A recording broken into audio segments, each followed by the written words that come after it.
We all make choices. But in the end, our choices make us. So choose wisely. Subscribe to It's Erik Nagel wherever podcasts are found. And leave a positive review, won't you kindly?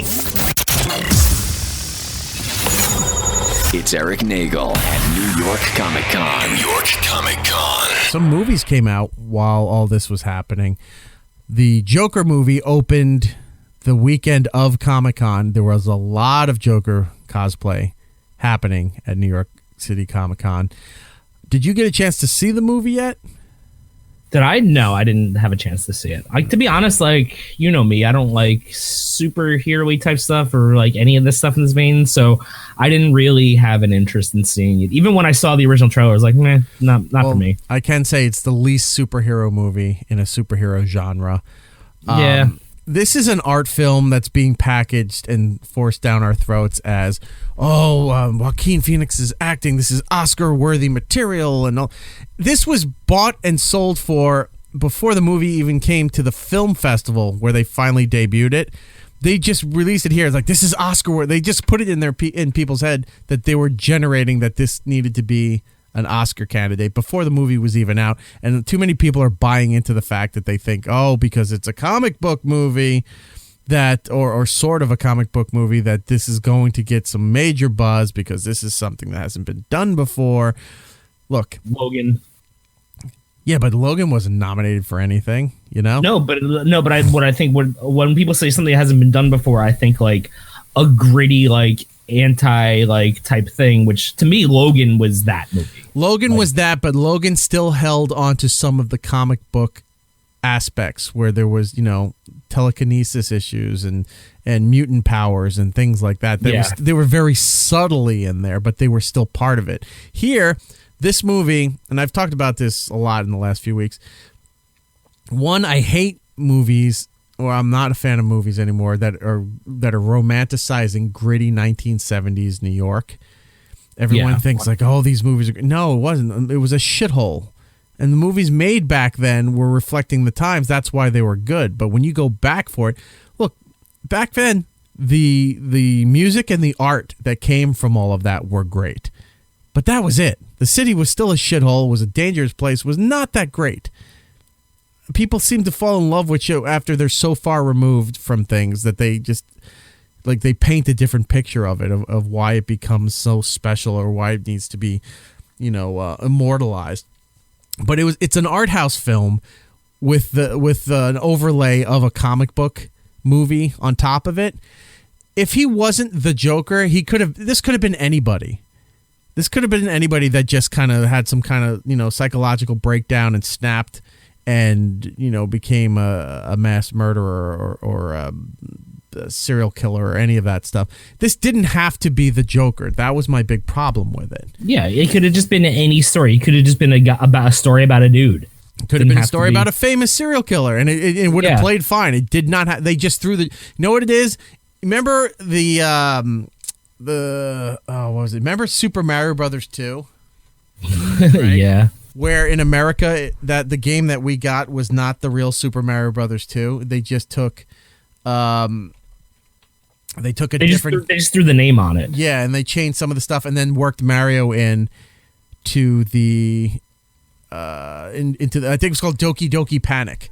Right? Yep. And they just put Mario in there as an overlay and now made it a Mario game because the real Mario 2 was deemed too hard for the American audience.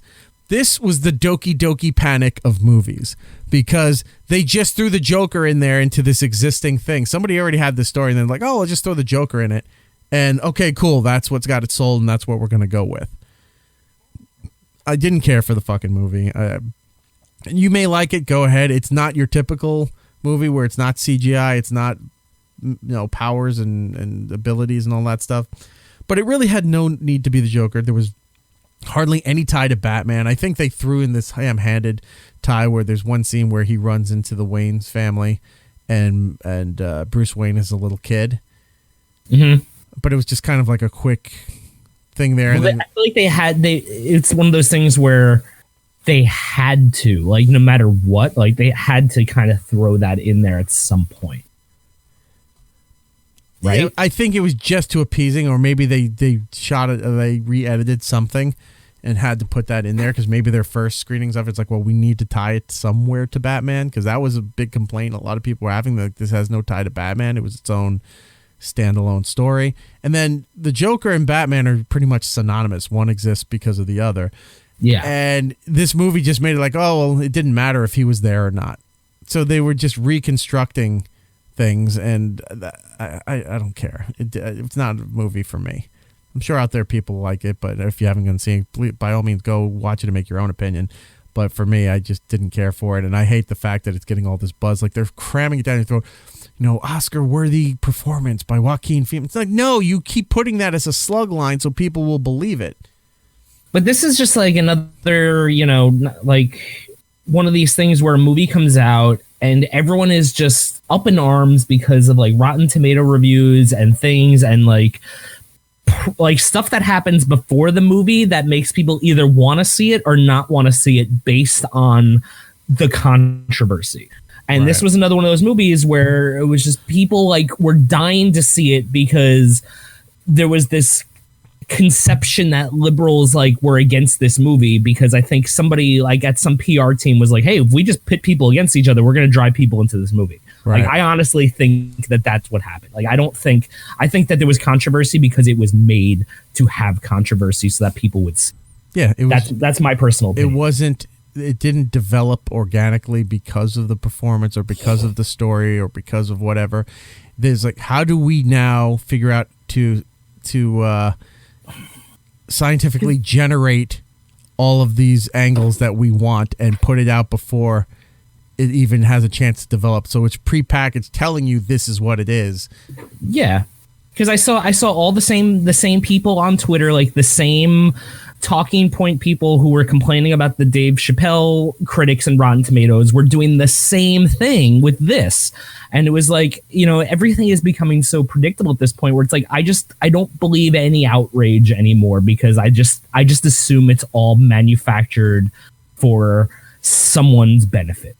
And that's just where I'm at. Like, you know, when people are sitting there saying like, oh, you know, this got standing ovations at Cannes Film Festival, but critics in America don't like it because it's, you know, they're calling this an incel movie. It's like, none of that's true. Like, there's a few people who said that, but I never read any reviews that were like, oh, this is this crazy movie. I don't know. It just seems like it was a lot of fake controversy.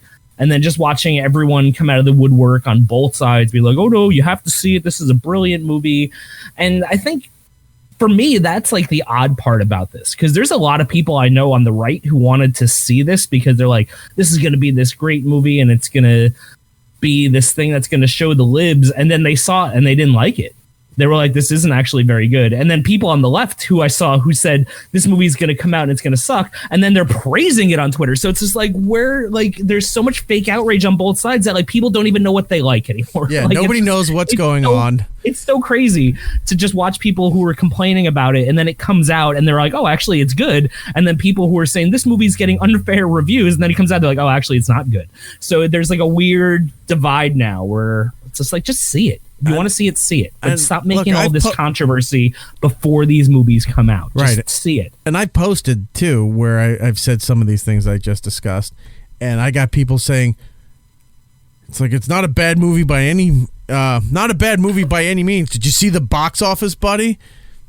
But just because a movie makes a ton of money doesn't make it mean that it's a good movie. It's a good movie. You know, because if that's the logic, I like the Marvel movies. They make almost $1 billion every one that comes out. And you get plenty of people saying, well, just because it made $1 billion, it's not a good movie. Yeah, all right, so the same thing can be applied here. Yeah, exactly. This movie, I don't know what the box office was. I got to see what the updated numbers are. So maybe it did well. That's fine, but I didn't enjoy the movie. And I'm entitled to not enjoy the movie, but I always preference telling everybody, go see it for yourself.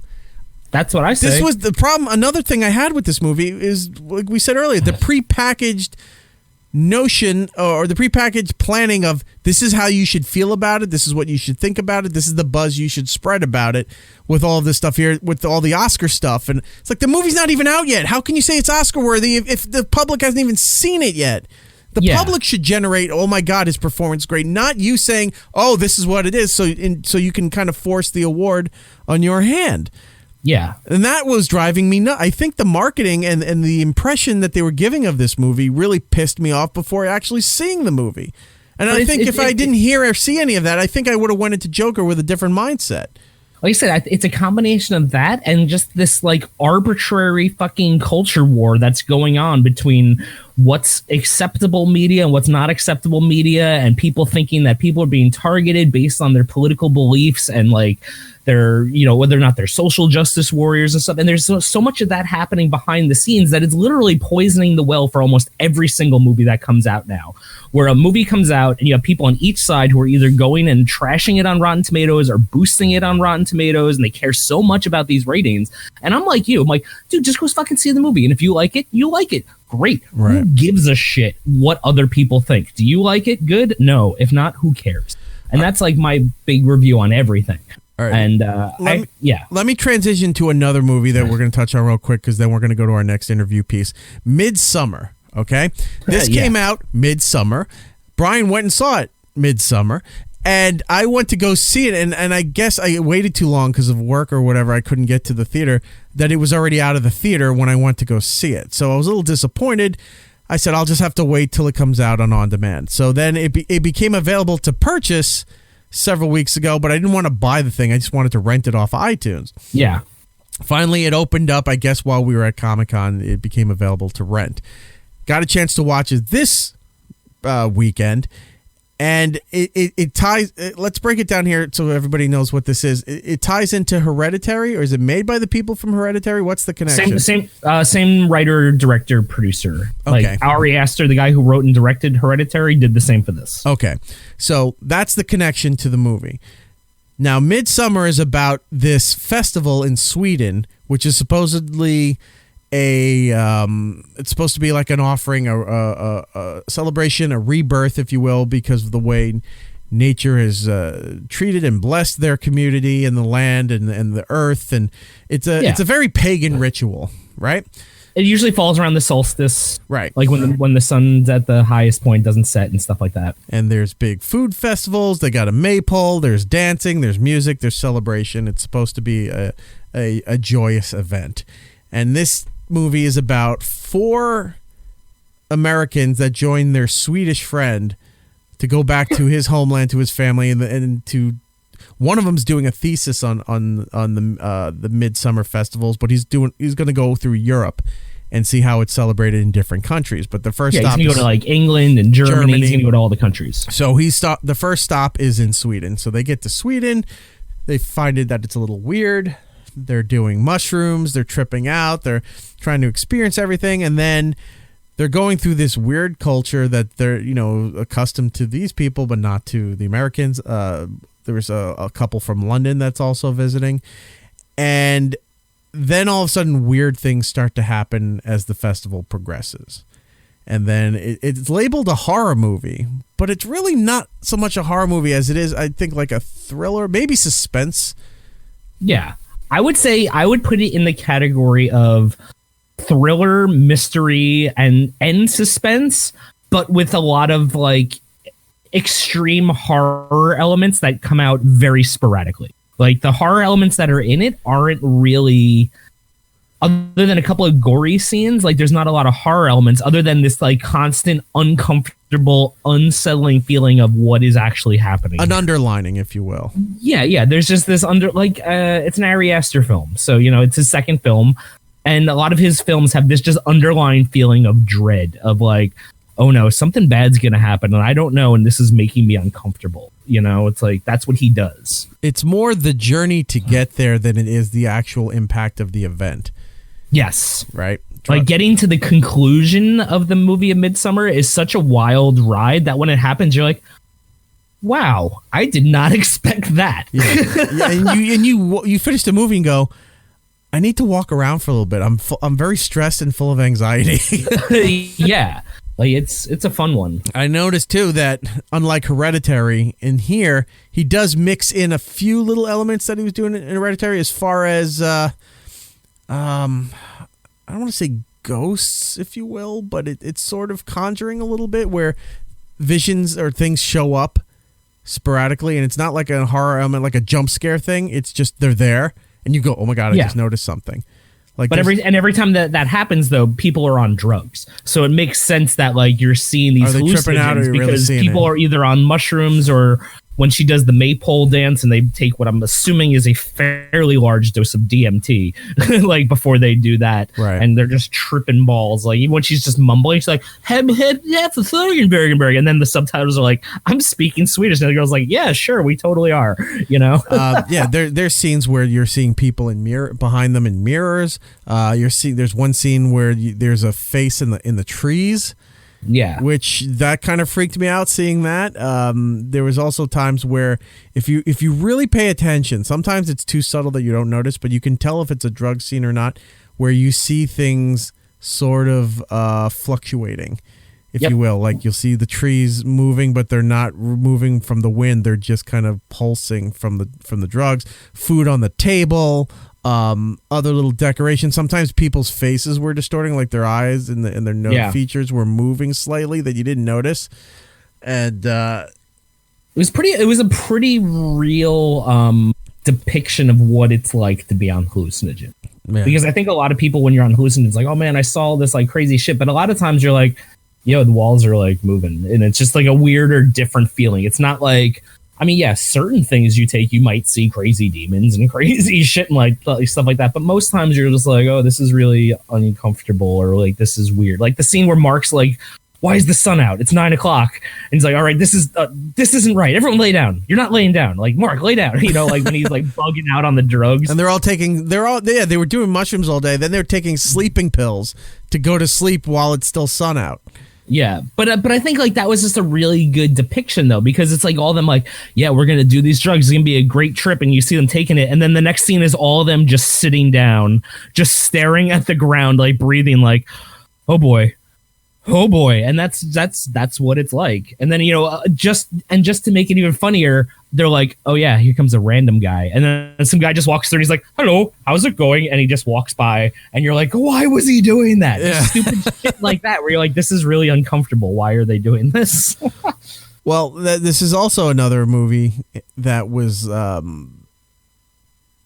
brought. I mean, based on your opinion of seeing the movie or having not seen the movie, this is another movie that had mixed reviews, because a lot of people were saying, stupid movie, terrible movie, it was awful, it wasn't I think some people went in there thinking, because it says it's a horror movie in every description, but it's not really a horror movie. It's not really a horror. So I think if you're going in there looking for either a slasher film or the like the Conjuring jump scare kind of things like that, it doesn't it alludes that it's going to happen, but then more times than not it doesn't. So it's always you know what it is? It's edging.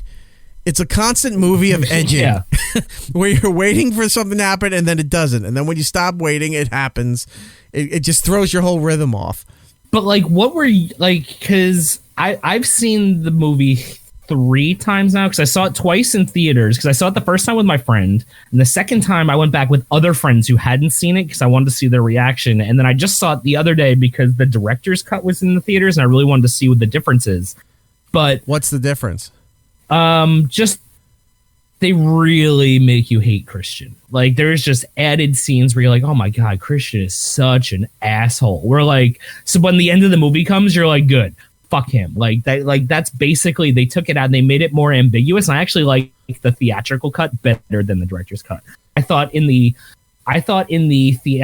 director's cut we were going to see more of like the other ceremonies and things that we didn't see in this, and you really didn't. There's only one ceremony that you see, and then you still don't see what happened. So like there wasn't a lot of added things that I wanted to see. There was added things that I didn't really care about. So I thought that was interesting. But from your standpoint, seeing it at home, right, what were your emotions like? Because when you see this in the theaters with a packed crowd, it's a different feel. Is a mishmash of people either like crying, laughing, like just being uncomfortable. Like every time something happens, you hear just like one person in the crowd will be like, nope, and get up and leave. Other people laughing. Like, so what were your emotions while watching this movie? Like I said, it was emotional edging, if you will. Yeah. Like I was sitting there. I was actually not doing anything else while watching the movie.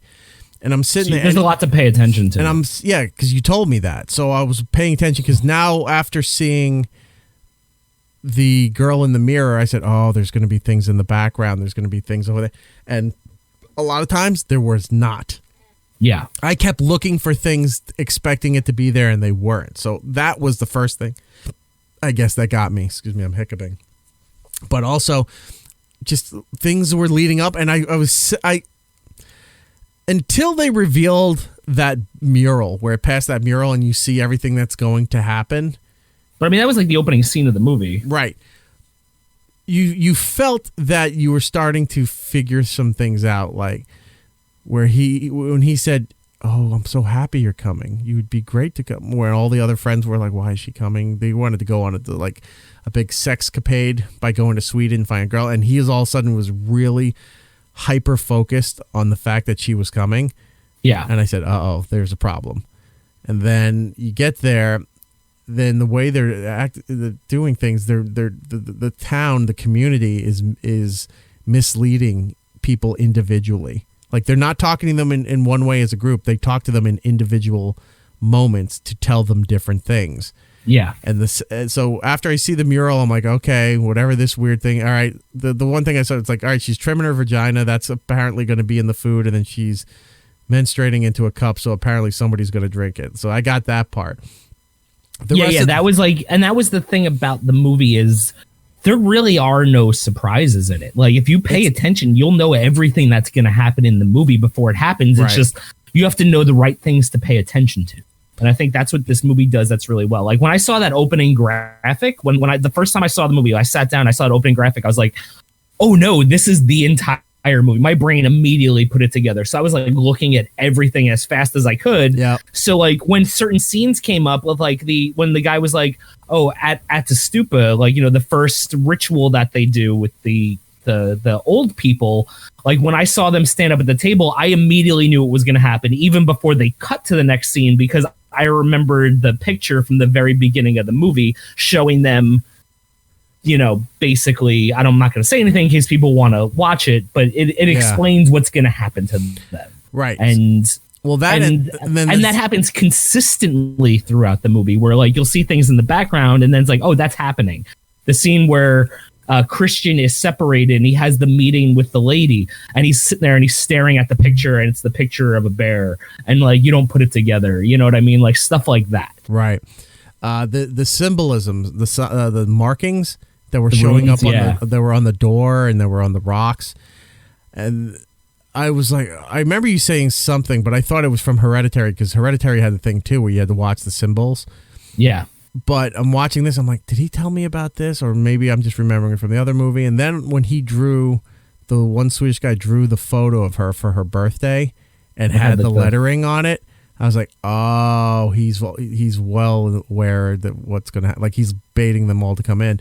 So, yeah. So when that was another thing, too, on the hill where he had his 5 American friends. And then, oh, that's my brother. Oh, this is a couple I met in London. I said, oh, they're luring people in. So you start, like, they're not really hiding anything. Nope. But you got to pay attention to see that they're revealing. Yeah. And the thing is, it's like they're not really hiding anything, but at the whole time they are, because you don't know what's happening to people. Like, you have your ideas, because there's like, because, you know, for the viewers listening, people just start slowly disappearing from the groups. And that's not like a thing. But the thing is, they don't explain what's happening. So your brain the whole time is just going like a mile a minute, trying to figure out, are they eating these people? Like, what's happening to these people? Are these people disappearing? Like, you don't know. And I think that was the best part of it, because the whole time you think you do and you don't. Right. You know, it's a strange movie, and they do lots of tiebacks to normal civilization that you don't expect. Like, there's the scene where they're talking in the house and the lady comes up, she's like, oh, you guys want to come to dinner? The kids are watching Austin Powers. And you're like, why are the kids watching Austin Powers? You know what I mean? Like, these weird ties to modern society in this back-ass words culture. Right. Yeah, I forgot about the Austin Powers thing. I kept thinking that means something, but then it never showed up again. So it was just a. And someone on Reddit, there was a thread about it, and someone said, "What does the Austin Powers thing mean? Like, it has to mean something." And someone just said, "Remember in Austin Powers Swedish when penis Austin bump? Powers just said something's like, hey, as long as everyone's living free and shagging, who cares, baby? You know, like, and that's like what was happening. At Midsommar. Oh, okay. So I don't know if that was like a tie-in in that way. Or maybe he just wanted to work something in there. It's just weird. It's just weird. Like, they have cars, but there's things that happen at this place. Like, it's just, there's very weird divides where, like, I wonder to myself, after the ceremony is over, do they just go back to, like, Stockholm and hang out? Like, or do they just actually live there all year round? Like, lots of weird stuff. I was wondering, too, because there was... Like we said earlier, they weren't really hiding it, but it was very like slow reveals as to things were going on. And then as the movie was going, when the one British guy, they said, oh, there was only a truck and they only had 2 people and he went to the train. He's going to meet you there. I went, oh, now they're just blatantly revealing that they're fucking with these people. Like, they're not even kind of masking it anymore. Now you know. When that happened, I go, okay, now it's on and going full throttle where they're going to start revealing what shit's going on. And then the girl's freaking out. She goes, why would he just leave me here? That doesn't make any sense. And then later on, they're just doing stuff at the festival, and all of a sudden you hear a girl scream. Nobody reacts to it except the outsiders, but then nobody does anything. Nobody follows up. Because they just hear it, but they don't know what it is. They just hear a loud yell, but they don't know. Right. And this is already after the last ceremony happened, which was fucking bonkers. So who knows what that screaming could be, you know? Right. Yeah, there's so much more to go into the movie, but we're not going to do all that. Go see the movie for yourself. It's available for rent right now on demand, any on-demand service there. Midsommar, Midsommar. Yeah. It's definitely... if you're not looking for a gory horror flick or anything like that, it's fucking gory. It has its moments, but it's not like the whole movie is just, you know, a constant slasher kind of thing like that. It's weird. It's a little bit of a horror movie. It's a suspense movie. It's an art house movie. Like, it's got all these different elements together. It's just interesting and good. If you have the patience to watch everything, it's long, and think about it, you'll enjoy it. If you're just looking for something just to kill time, whatever, this is not the movie for you. But if you're going to sit down and watch it, I think you'll actually enjoy it. But even like, oh man, just even like thinking when you were talking about like him going to the train station and just the excuse that the old man makes. She's like, I could sit on his lap. The story you're telling me doesn't make sense. I could have sat on his lap to get to the train station. And the guy just looks at her and he goes, we obey traffic laws here in Sweden. We don't break traffic laws. Like, and it's just such a stupid answer. And even she's like, what are you talking about? Like, it's just obviously a lie. Like, yeah, it's just stuff like that. But I will say, I told one of our friends, Phil, to watch the movie, and he texted me halfway throughout the movie, and he just said, how much more head trauma do I have to see in this movie? And I said, a little bit. Oh, poor Phil. Sorry, Phil. All right, let's go back to some interview stuff for the New York Comic Con 2019. Now is one of our favorite parts of doing every con is when we go over to talk to our pals over at Funko. Oh, yeah. We get to find out all the new stuff that's going on. Now, look, Funko, we're past the years of people wondering if Funko were like Beanie Babies. Are they going to eventually die out or whatever? And we talk about this. The difference between Funko and the Beanie Baby phenomenon of the late 90s is that Beanie Babies were just making their bears or their animals and stuff like that, and then changing the color scheme based on whatever they wanted it to be an exclusive or to be valuable.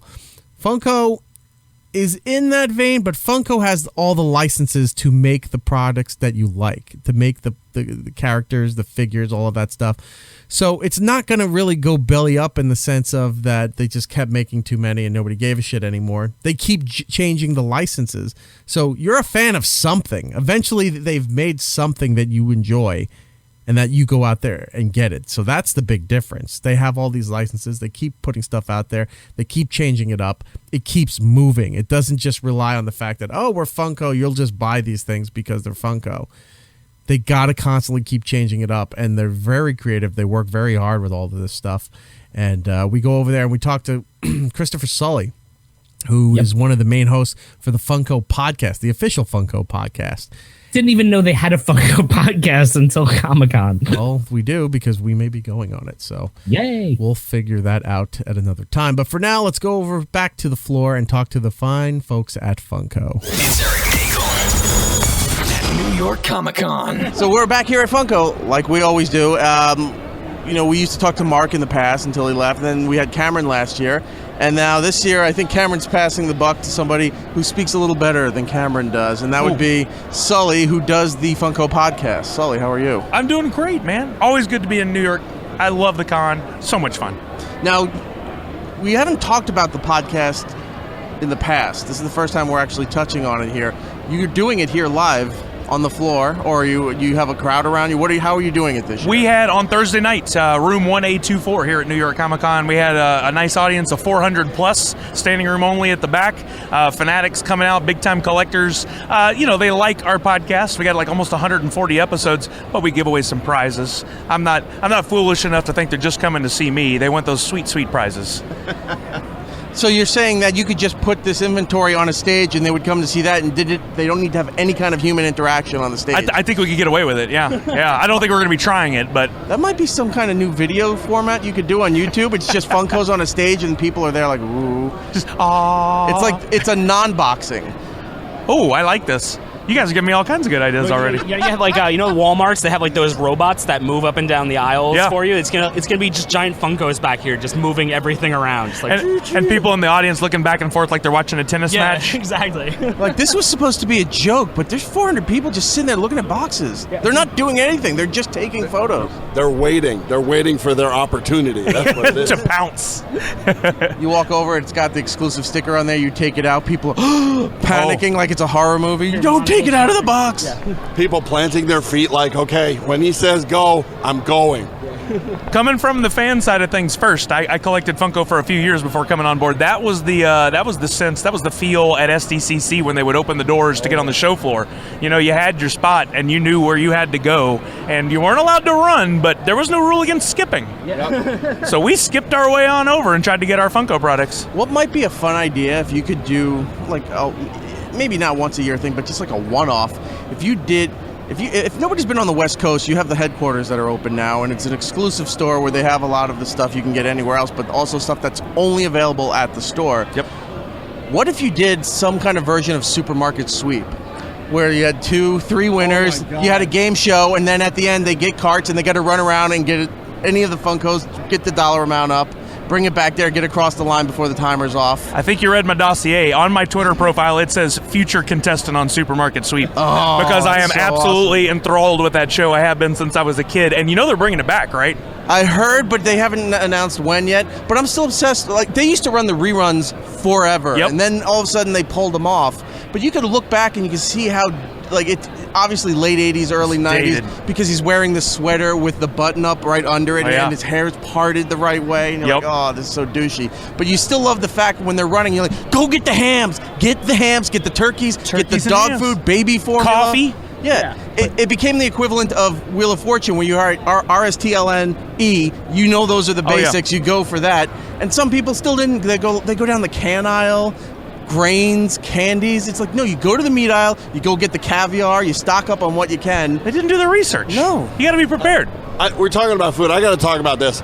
They're on a break right now in the booth, and they're all just sitting behind. It looks like the barricade of every war movie, and they're just trying to get some food into them before the next wave of the horde comes over the line. And I took a picture. It's really, really hysterical to see. They're just like, please. It's like they're writing their final letters. They're like, please, if I don't make it, please remember me. It's because the second they stand up, they get sniped. Yeah. I mean, God bless our fans and everybody that wants into the booth. It's one of those things you have to educate yourself on how to get in. So everyone has questions, and it's sometimes you got to just kind of dodge out a little bit and get where they can't see you. But we always have somebody out there trying to help folks out. So, well, let's talk about the real reason that we're here. not just to talk to Sully, but also the amazing product, once again, that you guys put out exclusively for New York Comic Con here.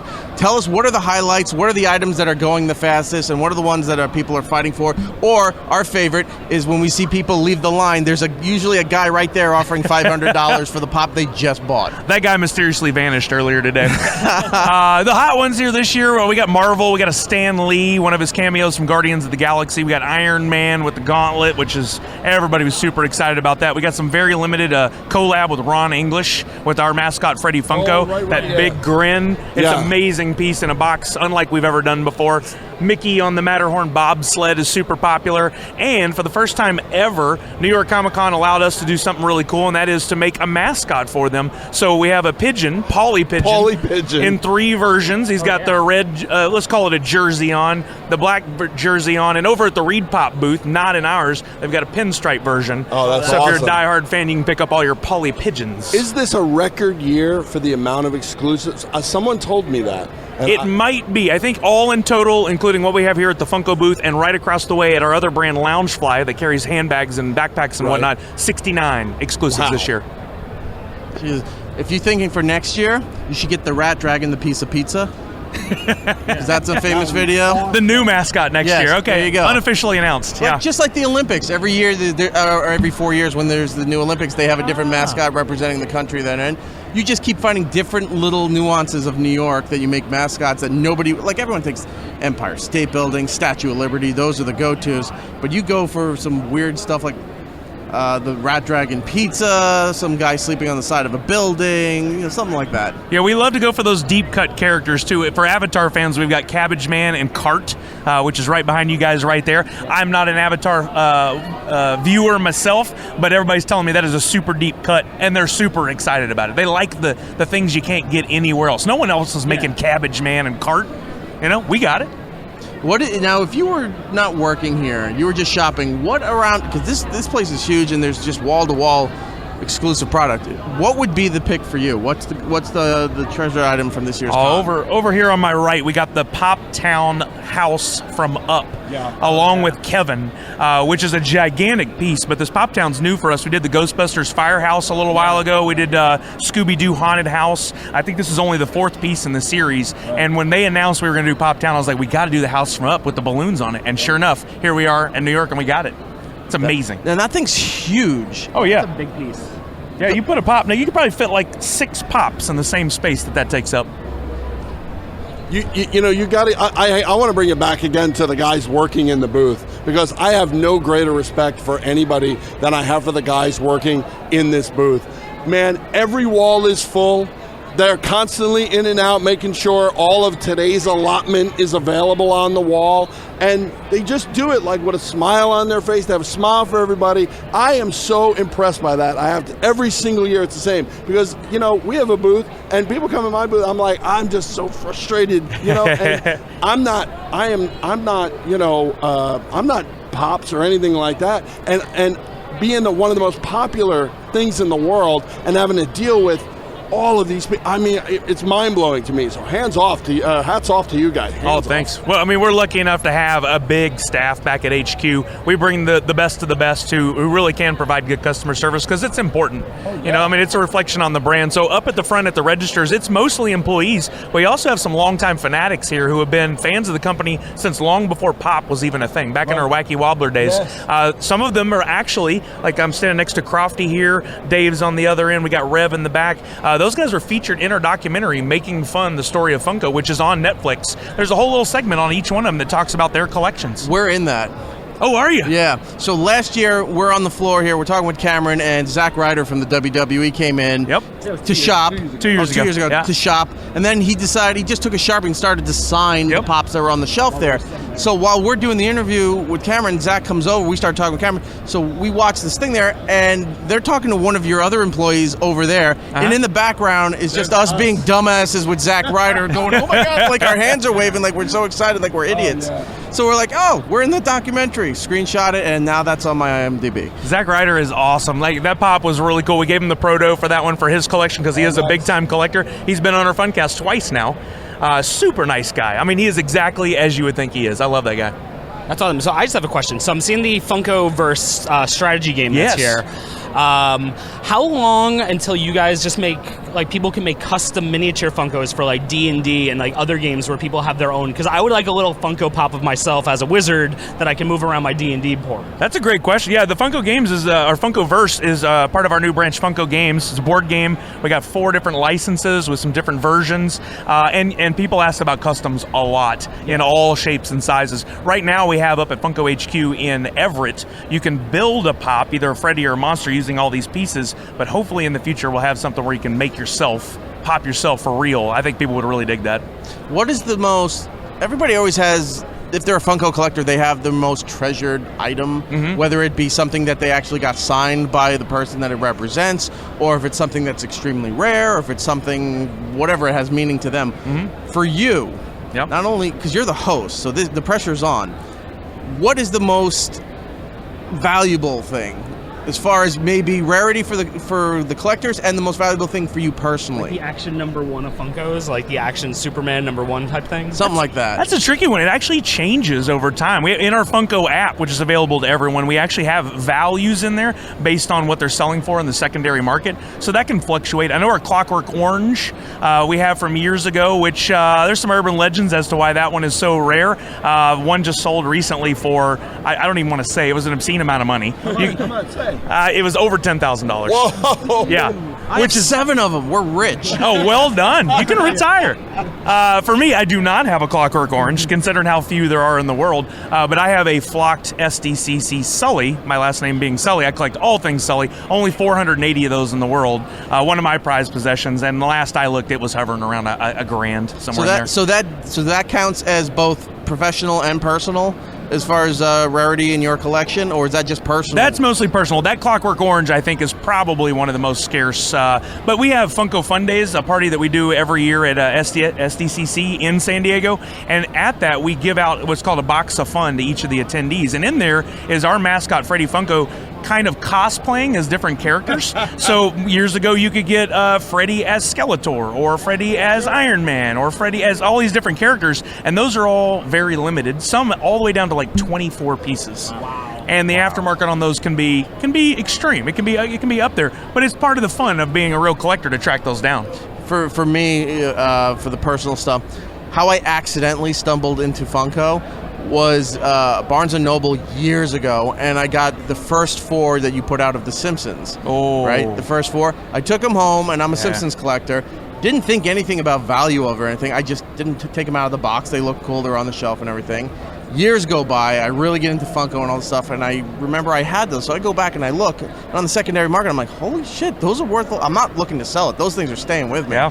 But it's amazing, that first year, or that first line of anything, it's hit or miss, but then some things are just like, nope, that is worth a fortune. That one, not so much, even though it's a first line. Yeah. It's hard to predict now because there's so many, and the sticker holds so much value depending on what con or what store you're getting it from. What's going to be like immortalized? What's going to be the piece that people are going to be chasing for there? And frankly, if you're collecting for that, you're doing it for the wrong reasons. Yeah, absolutely. You just happen to have it and go, oh my God, I have something that just turned out to be, this is something everybody does before. It feels kind of nice. You're like, oh, I was in on this. I didn't even realize it, and now it's going to stay there. It's part of the fun for sure. I had our CEO, Brian Mariotti, on the podcast a couple of times, and one time a fan asked, hey, why do you only make things for a little while? Why is it hard for me to get some of these older pieces? And his answer, which I'll kind of misquote, I'm sure, was, we're only going to make things for so much time. If you were going to be a fan, you got to get in it. You got to get in now. We're going to move on. We're not going to make the same characters for years and years and years. We might make another Batman, but it's going to look different. It's going to have a different variant, a different chrome, application. We do all these different things, but we move and we keep moving. So you got to grab it while you can, or else you may not be able to get it. Which actually leads into my question: have you secured the final 3 licenses that that Funko does not have? I'm sure somewhere in the background at HQ right now that's happening. Yeah, we do have a lot. I think at one point we had over 1,100 licenses. I don't know if that's still the active number, but wow, we're always that low. That low, yeah, I know, right? But we do some unique ones. I mean, Golden Girls. We looked at the Funkoverse game behind us with Golden Girls, but we made pops for that. People went nuts because where else were you finding Golden Girls stuff at the time? Now you can because other people have jumped on board, but we do some very unique licenses, and I think that's what people appreciate. They really love it. I think the greatest kind of underground sort of license is Bob Ross. And how many have you done? Like 5 of them, and they're incredibly hard to get. I have the flocked fro Bob Ross. That was my favorite of that batch, yeah. When are you going to have the Joker Bob Ross? Well, that's a good one. That's the way everything's going now. How do we Jokerize this? We've done Joker Batman. I know. There you go. Uh-huh. And then Chrome Bob Ross and Chrome Bob. just the fro and the Chrome. afro stays the same, but everything else, the afro stays the same, but then it's green, it's purple, it's blue, it's teal. Yes, you have that on your phone.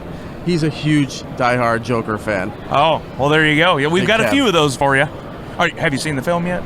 I will not confirm nor deny that I've seen the film. Fair enough. I have. Oh. I'm a rarity, and I thought I would like it. I'm big into that world. Yeah. And it wasn't for me. Oh. I'm not saying it was bad. It's just I was like, no, this isn't what I was expecting. Sometimes they don't hit. I wanted. Yeah. Not everything's for everybody. Everything's for everybody. Our motto is everyone's a fan of something, but that also applies. Yeah. Right. Let's talk a little bit about the podcast before we go. Sure. Explain. It's not just. I mean, yes, it's people from Funko talking about Funko, but what do you describe on there? Do you describe the process of making things, obtaining licenses? What do you do? I think most people would be really surprised. It is not a commercial for Funko. When I came on board, they say, hey, you've done podcasting in the past. Would you be willing to do one here? I'm absolutely. This is my dream job. I'm going to do it. But we didn't want it to turn into a commercial. So we actually focus mostly on pop culture discussions, little trivia, we play games, we give away Funko products, we talk about new reveals of things that are coming up, but it's not the sales pitch that you would think. It is more, and our big fans will describe it as hanging out with friends in a discussion I'm listening to, I wish I could be a part of. And that's why they come out to our lives, because we actually get questions from the audience and we engage them in games. It's fun. That was my main concern from the beginning, is I don't want this to come across as a commercial. No one needs that. We're doing that all the time. Let's have fun. You don't need to do commercials. No. Yeah. People are here. I was here. I didn't need a commercial. Celebrity tie-ins.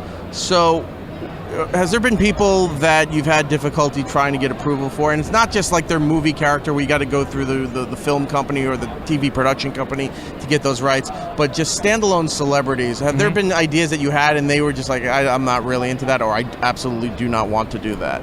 Yeah, there have been some. I don't work in the licensing aspect of the business a lot, so I don't have specific names. Why not? I'll have to dig deeper for next time. That's my 2020 plan. But yeah, there definitely have been some. There's some that, like we did Prince last year, and I know that was something that we had worked on for a long time. The estate was not a fan of the idea for a while, and then they decided, hey, let's do it. And the fan reception was through the roof. People wanted Prince. Well, now you got to do Prince Bat Dance, now that you got the okay. Nice. You got regular Prince, now the variant is Prince Bat Dance. There was a guy on the floor yesterday who was Prince with the basketball from the Dave Chappelle show, and I was like, oh man, that would be such a great Funko Pop, like Chappelle show Prince. I love it. That would be great. Yeah, that could be the next thing, because look, you have the big up house here. It could be a big couch with Prince. Oh no, that's Rick James. Yeah, Rick James. Never mind. Forget also it. great though. That would be great. That would be great. Just dirty boots. Dirty boots standing on a white couch. I'd say the line, but I keep it G-rated. Yeah, there you go. Know your audience. It just says Rick James with your couch. There you go. And that's it. That's the PG version. The width that you can be in very there. light font, so Right. you have to figure it out yourself. Yeah. But some of your celebrity tie-ins have just built on into a world of its own outside of Funko. One of them being the shirt that I'm wearing, Conan O'Brien. Yes. The first year you did that was a great tie-in because he was doing a show from Comic-Con. It's like, oh, this all meshes together. Yeah. But then it became not just a Funko collector's thing, it became a Conan fan collector's thing. Then it became anybody who just thinks, oh, I'll get something rare because this will be an investment kind of thing. So it was just, level after level after level. Yeah. And now people are looking more forward to Conan being in San Diego for the pop than I'm only going to Conan's show to get whatever exclusive pop. Is this the one where he's Star Wars? Is this the one where he's Iron Man? Is it, right. The 4 that you release, 5 that you release? everyone's like, I need to get on that show to get that pop. Not really to see Conan anymore. And that's not a shot at Conan. It's just that's where it's progressed to. Isn't it amazing? Yeah. I mean, we try to find unique ways to get the product out there to fans, and that was a great partnership. I remember the first year we did it, there was the Batman and like the Zombie and a couple others, and the entire hotel, the Marriott next door, was one giant Conan pop, and he was at the airport on the escalators. Yeah, you saw it when you were landing. Yeah. You saw that whole building had the Conan pop, and then like you say, the escalators and the baggage retrieval all had the Conan Funko Pop stuff all over. It was amazing. I was still a fan at that time, and I was blown away. I was like, wow, Funko has really gone to a whole other level with this thing. And now every year, I still anticipate what are the Conans going to be for this year. It's going to be exciting. So speaking of like the Conan and the big installations, and you have the big house from Up, when are we going to get just a giant Javits Center pop? Oh. Well, you guys are just throwing down some great ideas today. I like that idea. Instead of Pop Town, it could be Pop Cons, and we could do them for all the different conventions. I'll go one step further. You have the Javits Center, right? Yeah. Then you have the Javits Center where the glass is breaking and Freddy's coming out. Remember in the Muppet movie where Animal got really big in the Western scene? You just see Freddy's head like up, like doing the Kilroy shot where it's just the nose and the eyes breaking through the glass on the top. All right, now you've just gone too far. Yeah. Eric. Dial it back. I had a good pitch with convention centers, and you had to make it a monster movie. I'm always thinking variants and collectibles. All right, you go with the basic, which is the Javits Center, and then how do we make that rare? Then you put Freddy Funko on top of it like King Kong, and you kind of do like a King Kong motif, and he's just like holding on to it. King Freddy? Yeah, exactly. Freddy Kong? Yeah. Right. I guess we'll leave you with this. What is there left for you guys to do? That's a great question. I mean, I've been really surprised to see how we've spread out into not only board games. We've got Gears Pop, which is a mobile game that we work with the Coalition and Microsoft on. We've got a new LA store coming that's going to open in a couple. Actually, we just announced the opening date will be November 18th. Can finally say that. We get that request a lot. Yeah, people want us to come out to the East Coast. I personally hope to see more stores, and I really think we keep trying new brands. Like we got 5 Stars, another line here that most people are just finding out about, testing new waters and new figures and new licenses and see what hits. I'll throw this out to you. If you're thinking East Coast, there's a lot of vacant Toys R Us's around here. Real estate should be easy and obtainable. Poor TRU. All right. Sully, thank you so much. Let's plug the podcast since we're going to wrap up here. It's what's it called, where you can get it? Absolutely. Our podcast is called the Funko Funcast. That's Funkast, Funcast. It's available on our website, Funko.com. It's available on Spotify, iTunes. We even put it up on YouTube, just the audio format, so you can listen at your desk. SoundCloud, where we have a really engaged audience that leave comments under every one of our episodes. Anywhere you can think of podcasts, pretty much we're there.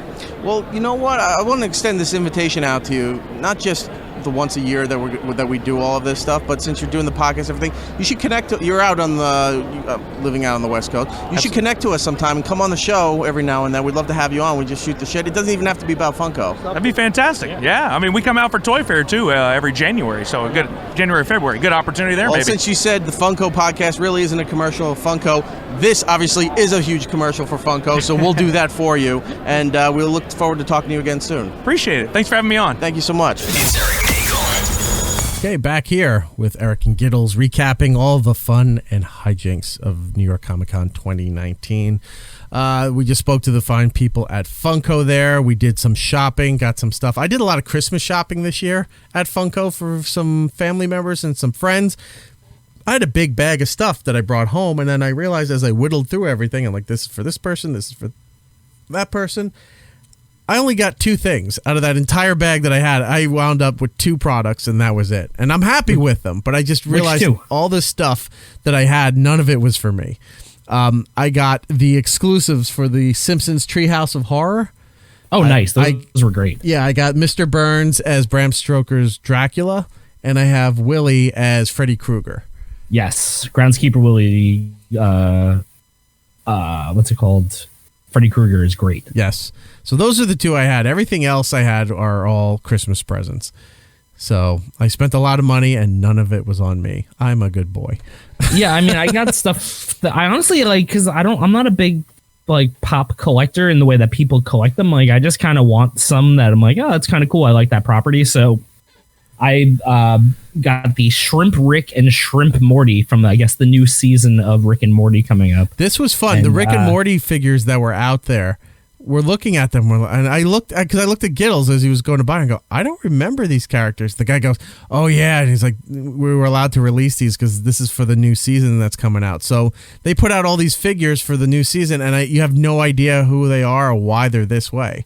Yeah, like on the Funko box, they have like all these other Rick and Morty ones for this year, and they're all characters I've never seen. So like we're gonna get some very interesting characters. There's a red Meeseeks called the Kirkland Meeseeks, which I'm hoping is like a Costco Meeseeks. There's a Wasp Rick, there's a Teddy Bear Rick, there's a Death Crystal Morty, there's a hologram Rick. Like, so there's a bunch of weird stuff coming up. And that new season starts November 10th, first 5 episodes. So that should be fun. Very excited about that. That trailer came out, quick side note, for the Rick and Morty season 4. People automatically got pissed off that they signed this deal for 72 episodes or whatever it was, and we've waited so long for season 4, and they're like, it's only 5 episodes. It's like stupid. You're going into the they're releasing them week by week, so it's taking you into the Christmas season, right? Yeah, perfect. They're not going to put out the rest of the season during Christmas when people are probably not watching them, because it's not like a streaming service where you can sit down and binge the whole thing. They're weekly episodic broadcast television episodes. So you're doing the first 5 leading you into Christmas. Then if you hadn't seen them, gives you a chance to binge all of them through the holiday season. And then they start back up again in January. It's not that big a deal. Yeah, I was trying to tell someone this because they didn't understand it. They're like, they're only releasing 5 episodes November 10th. I'm like, yeah, November 10th. Figure a week after that is the 17th. The week after that is Thanksgiving. No new episode. The week after that's the first week in December.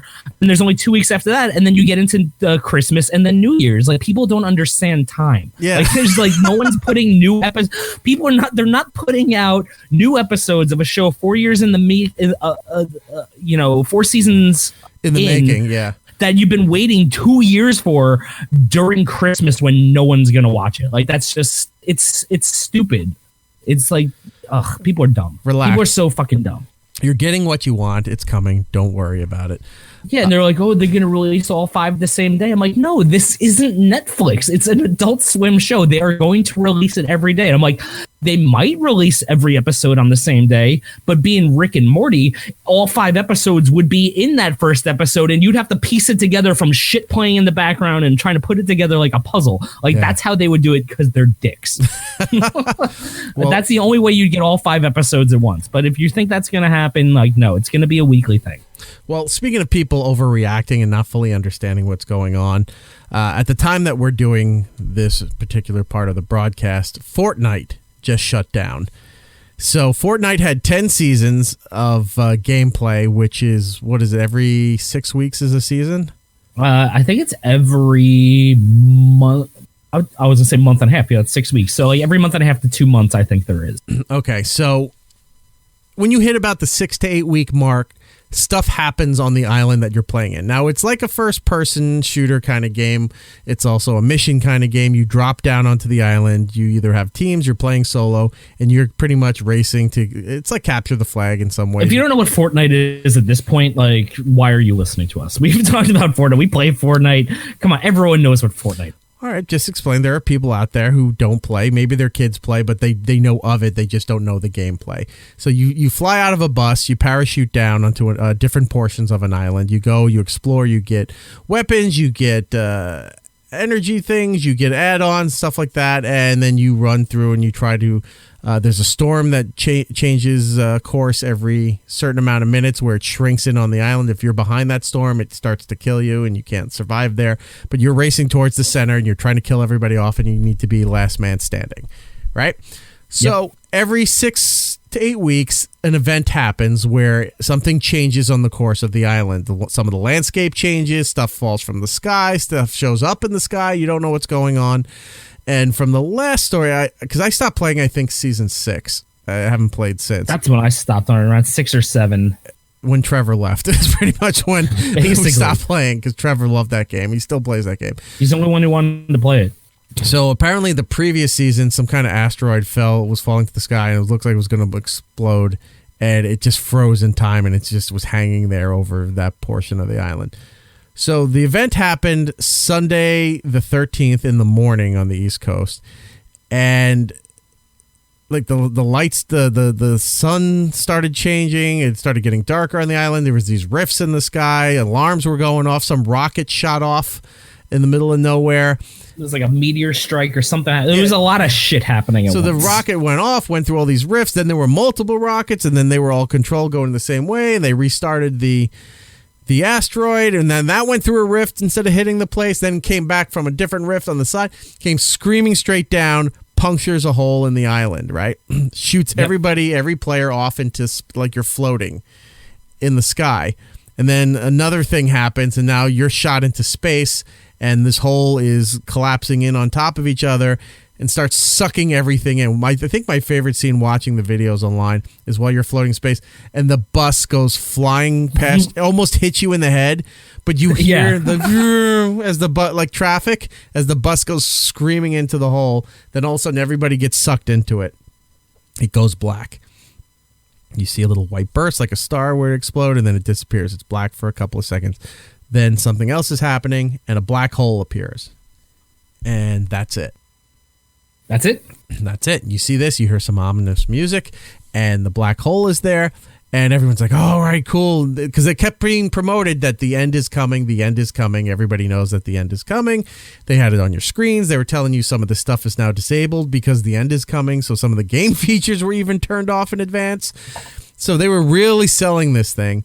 And they're like it went like when you load up the game, it was like, thanks for playing, servers are deleted, like done. Yeah. So people are like, oh, cool, this is 11 chapters, we're going to get chapter 12, or 10 chapters, we're going to get chapter 11, this is going to be a whole new map, all these things are going to happen. And it doesn't. So, a couple hours goes by, and because it was all over, it was trending worldwide. You could not, if you were on social media, you could not run into anything. If it wasn't football, it was Fortnite. Yep. And so I go and I'm looking at the videos, and Fortnite on their Twitter account, I think they're using what's the live stream for Twitter? Live stream for Twitter? Isn't it just Twitter? No. There's that program that everybody used to use. Well, there was Periscope. Periscope, that's what it is. But I don't think Periscope is a thing anymore. It is, yeah. They're using Periscope because you're seeing the video of just the black hole and then people chatting. And at some point, it had like 170,000 people watching this thing. And then it jumped up to, it was like at 1,000,002 people watching this thing. Like it was growing and then dying, growing and dying, fluctuating with the numbers. So you'd think a couple hours, people are screaming and complaining, why don't we see the new maps? And I'm looking at it and I'm thinking about it. I go, well, if it's on a Sunday that they did it. So if they let it go for several hours, it's a nice stunting position, right? I get it. If it's, it's like, you got a day off here.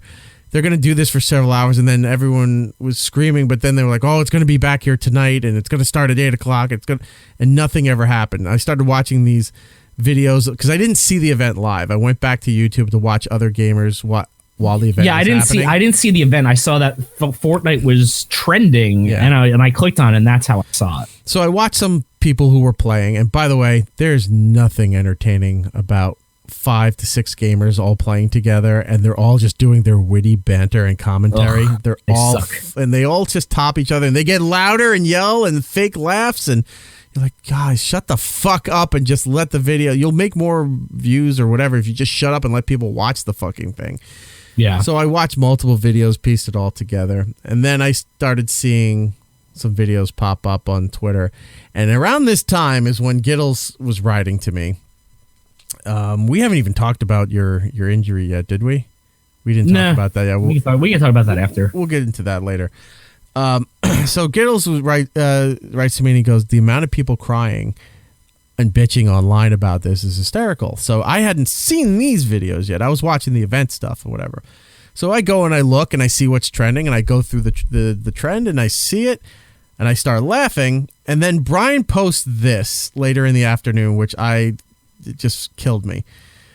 Brian wrote on his Twitter, Gittlebase on Twitter, "This is the most Erik Nagel thing I've ever said, but I don't know what's better. These kids crying that they think Fortnite is canceled, or the kids crying because of the annual I ate your candy on Halloween Jimmy Kimmel pranks." And I looked at it and go, yes, that is something I would have said, and I do believe. But I went and watched the rest of these videos, and yeah, people are losing their shit as if they're kids doing sad Fortnite dances and crying. Oh, there were. I didn't see that. I would love to see them. There's so many of them. It's like kids just like and crying and doing the dance. I want to see crying kids doing the floss. Oh, wait, hold on. I'll put a link in the chat in a second. Please do. I want to see those things. Going. So anyway, so I watch and I see these videos, and then a lot of them are older guys sitting there throwing their headphones. What the fuck? Why is this working? Like they couldn't believe it. It's like, God, dude, it's a game. How do you not know this is a publicity stunt? That was my thing the whole time. Like as soon as this happened, I was like, how do people not understand that this is a publicity stunt? But then I realized that most of the fan base is young kids, and most of their parents don't like the game, and neither of them are in a point where they understand what's happening right now. Like the old people don't understand. They think it's canceled. They're like, oh, it's canceled. We don't understand video games. And the young people are like, oh no, they canceled Fortnite. And all of us are in the middle being like, you guys are both fucking stupid. This is a $1 billion company. Or almost. There is no way that this is ever fucking going to get canceled. Right. It's making like, too much money so stupid. For them. So I like the fact that they're doing this stunt, right? So on Twitter, I had posted the Fortnite stunt by shutting the game down completely is pretty creative and hilarious. As players are losing their shit right now, this is great publicity for them, right? So it's worth them. And the fact that they're taking the gall, because a lot of other companies like, we can't turn down the servers. People won't continue playing. They'll get fed up. They'll leave because people are that fickle. And unfortunately, in some aspects, you kind of do have to think that way, because if you turn stuff down, if it's not available on demand at the right time, people are so fickle. There's other properties. I'll just go there and walk away. But the fact that is it Blizzard that owns Fortnite? No, it's Epic. Epic that owns Fortnite. The fact that Epic is taking the chance and the balls to be like this and just to stunt like this, because it rides in waves. You get the initial outrage, but then it dips, and then you get the concern like, oh, they're going to go play other games and stuff. Yeah, they're going to go play other games, but guess what? You ride this out for a while. Do it on your own terms. When you come back, you'll be trending again. You'll get all these videos of people like, oh my God, it's back. Here's what you missed. And, people will be looking for it because nobody's watching this feed, 100% of the time. I'm sure a couple people are, and they'll post those videos, but the world is not watching this thing the whole time. They're fed up. They're furious. Your kids are probably driving you crazy because they're not playing their game anymore. But I just went to the live Periscope. Can you hear the music? I hear it, yep. So this is the ominous music that you hear, and you're looking at a distance at a black hole. And right now, it has 1.2 million people on the Periscope watching this black hole with this music going on, and just watching nothing. Nothing happened. Literally watching nothing. It's been 24 hours of this, and they're watching nothing. I just went on Twitter because I was trying to find the video of the sad kids dancing, and apparently the leaked trailer for season 2 had dropped about 30 minutes ago, and Fortnite is apparently banning people who are retweeting it because it was a leaked trailer. So they're trying to get people's Twitters taken down for leaking this trailer, which I just watched. All right, I'm going to have to watch that trailer, but look at this. You can see, I'm showing the Periscope to you. You can see the chats right here. Yep. Look at all that. Well, no, I don't want to reply to that. But look, the hearts are flowing like crazy. The chat is just blurring through here. And how great would it be if it zoomed in into the black hole, and then it comes up to Earth, and it's just Elon Musk's car floating around the Earth, just going around the Earth with the body of whoever's in there. Yeah, they open the trunk and they're like, oh, it's one of the new skins we could wear. Nope, it's the one skin that Elon used to wear. Now that I'm thinking about it, every year for the last several years on the floor of New York Comic Con, I'm going to kill that music, has been the Geico bus. Geico bus was there again. Why they should have done a crossover with Epic and made the Geico party bus with the balloons and stuff on there, and did a Fortnite crossover. That would have been pretty smart, but I don't know if they're going to have that crossover appeal. Honestly, there was not a lot of, if any, Fortnite cosplayers at Comic-Con this year. Last year it was everybody was Fortnite. This year there was nothing Fortnite. It was kind of interesting. But yeah, they put out the trailer. It looks like there's new features in the game, new weapons, new things you can do. Looks interesting. Well, we'll see what happens. And well, obviously, Brian saw what happened with the leaked trailer. I'll have to go look for it later and see what's going on here. Because I don't really want to play the game anymore, but I do like what it does. And I do like watching the videos of the events because it is kind of cool. It's like you're playing a movie. Yeah, like when you're watching the event and there are like professionals and people playing and they're like, oh, I don't know what's happening right now. That's kind of exciting because you're like, no one knows what's happening. We're all like on the cusp of watching whatever this video game history is that's about to come our way. And then you're watching, you're like, oh, that's kind of cool. You know, like watching the videos of people being like, I don't know what's happening here is kind of fun. Well, yeah, it's kind of comic booky. It's cartoony. It's a fun game, and it's like all of these things wrapped into one. So we'll see where it goes for the new season here, and bravo to Epic with this because you got the world's attention. People are still going crazy over this thing, and I saw in the chat that was going by, a lot of people said, "I can't believe Epic is fucking trolling us." Of course they are. Good for them. Good for them. What companies do that anymore? You know, it's good. Look at it that they're being creative about it. They're not just giving you everything and constantly generating shit and throwing it out in front of you. They're taking their time. They're doing things. They're storytelling. I like the fact that they're doing this. Yeah. So I don't know. I think it's interesting. Props to them for fooling children and adults who don't understand modern things. Yeah. I mean, that was my favorite thing was literally going on Facebook and watching parents being like, Fortnite is canceled. This is the greatest day of my life. And me thinking in my head, you fucking idiot. Like, you are so stupid. And what they don't expect too, especially parents, is that when this does snap, and who knows, they could go the week. It's going to be even bigger than it was. Right. Like, this is like when the waves recede before a tidal wave. And everyone's like, I wonder where the beach, I wonder where the beach went. And they're standing there being like, I guess the beach isn't here. And then it comes through and takes out half of the fucking civilization on the island. It's a tsunami. Yeah, it's a tsunami. Tsunami. But like that's what is about to happen, and these parents have no idea what's going to hit. So their the game's going to come accounts. back bigger than ever. Probably new maps. I was putting out fake spoilers out there. I said that, I saw that it's somehow it's two islands, and it's something that involves water.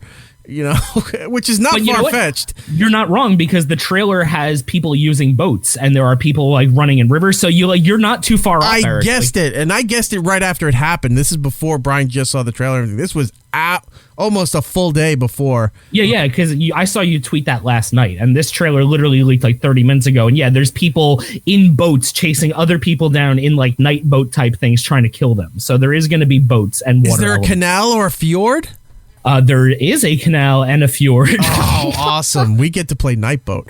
Yeah, we get to play night boat. Wow! And yeah, there's other features like if someone on your team is down, you can pick them up now and run them to a safe location, so they're not in like the middle of the field. There's like different weapons you can hide in things and stuff. So it's good. They're changing the game. It sounds like it's probably going to be a bunch of new features, a new island, I'm sure. Well, you were on one island, but if you went to the edge, you could see other islands, so it would make sense to interact with all of them. Yeah, like it would be cool, honestly, if there were like multiple islands and you can just choose which one you want to launch at for that day, kind of like how PUBG has multiple maps and you can choose which map you want to go to. It'll be interesting, but yeah, it's pretty funny watching people who don't understand viral marketing react to this. So it'll be interesting. It'll be interesting to see. Speaking of interesting, Brian went off on his own to do an interview. He took the recorded stuff and went on his merry way across the floor. You went over to Image Comics. I did. To talk to the people behind the new comic. What's it called? Small Birds? It's called Little Bird. It's a new comic that came out in June and only had, I believe, 6 or 7 issues, and it was a complete story. So the whole thing is done. I was there talking to them in hopes of getting more, and they were, they basically said, "Did you not understand the ending?" And I was like, "No, I did. It made me think that there was a possibility that there could be more." And you'll hear about it in the interview. But Little Bird is a fantastic comic. It is 7 issues, or 6 or 7 issues rather. It is going to be released in a hardcover this November, because you can't get the print issues anymore. They were sold out of the print issues at Comic-Con the first day because I was trying to get them because I wanted to get them autographed. I wanted to have this for my collection, but couldn't get them. unfortunately. But yeah, it's a really cool book. It's really fun, and I think if you like stories that are kind of based in reality but set in a fantastical situation, you will like it. There's a lot of actual historical references to things that have happened in both America and Canada with religion and, you know, Native American people, and it's like that whole story of Indigenous people versus religion versus consumerism, and there's a lot to unload in the entire 6 issues. But I walked up to the guys, I said, hey, would you want to do an interview about Little Bird? And they were absolutely kind of shocked, and they were like, what, you want to talk to us about that? Yeah, totally, we'll do it. So I went up to them, got a mic, and here we are. It's Erik Nagel at New York Comic Con. New York Comic Con. We are over at the Image comic booth, speaking with Darcy Poelgeest and Ian Bertram, the creator and artist of Little Bird, a fantastic comic that I was turned on to by a friend, and we are here talking to them. Hey guys, what's up? It's Ian. And Darcy, hello. Awesome, guys. So, what made you create Little Bird? And could you give a brief summary of what it is? Because I am really bad at summarizing it, and it's. So are we.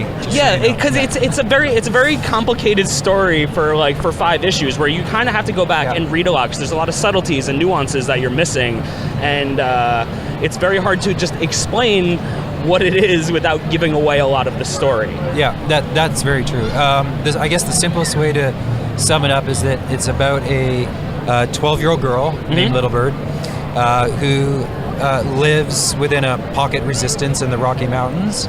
And she's sort of like 3rd generation rebel against a theocratic American empire which has taken over Canada. Yes. And she's sort of born into this war and fighting for Canada's independence as well as the people that she loves. Awesome. And this story seems to it feels like it's very based on like what actually happened, like in a way, like not, I mean, obviously not in the world that this happens in, but as a person who lives in America and the conquest of the Native American people, I feel like there's a lot of parallels there. Is this based on any kind of true story or like folklore or anything? I'd say it's based on the true history of how flawed we all are. I was inspired by the ever-going tragedy and horrific legacy of the residential schools in Canada, where First Nations kids were taken away from their parents and brought to Christian schools to have their culture stripped away, their identity, and be taught how to be good little white people, essentially, even though they were not. So that was a part of it. And then, there's a whole bunch of, like you said, there's a lot of ingredients in the soup here, but that was part of it, yeah. Yeah, and I also think it has a lot to do with the cyclical nature of things like this. I mean, you see it happen all the time, but we forget so easily. Yeah. Look at what's happening all over the world. So it's like a history of imperialism, and how difficult it is to actually deal with that when it's in the fabric of almost everything we see. So, yeah. Awesome. And what made you settle on this style of art? Because I thought the art was fantastic. It was like some of the best art. Like, I loved it. It was so just gory and gritty and really heartwarming in a way too. Like when you see Little Bird as a kid and everything, and it's just, what made that style? Was that, I know that's your style, this is your art style, but why the over gratuitousness of some of the violence in it? So Darcy and I talked about this, and then as we were working on it, it became more apparent afterwards, which was kind of cool. But the idea of the extremes, right? So we go from some gaudy, ridiculous, grotesque, over the top, someone getting cut in half, to a very quiet moment. And the book is about extremes. Yeah. So I wanted to, and we talked about this, but we wanted to have a lot of the pacing and the artwork reflect that.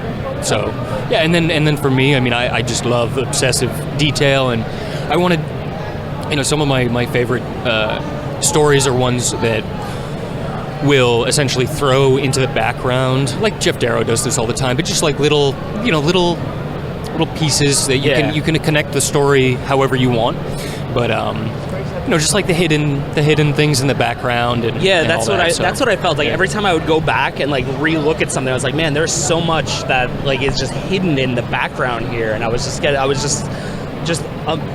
totally amazed by it, and just like watching it and looking at it. And I reread the whole series like at least 3 or 4 times, because I'm not gonna lie, the first time I read it, I didn't really know what I read, and I had to go back. You're not alone. Yeah, because I really liked it. I was like, man, I love all the elements of this story, but like I need to figure out how to put it together, and like I need to figure it out. And I feel like I got pretty good. Did it come together for you on the third? On the third time, yeah. Like I got it, and I was like, man, I really just truly love this story. That's nice to hear, because you like.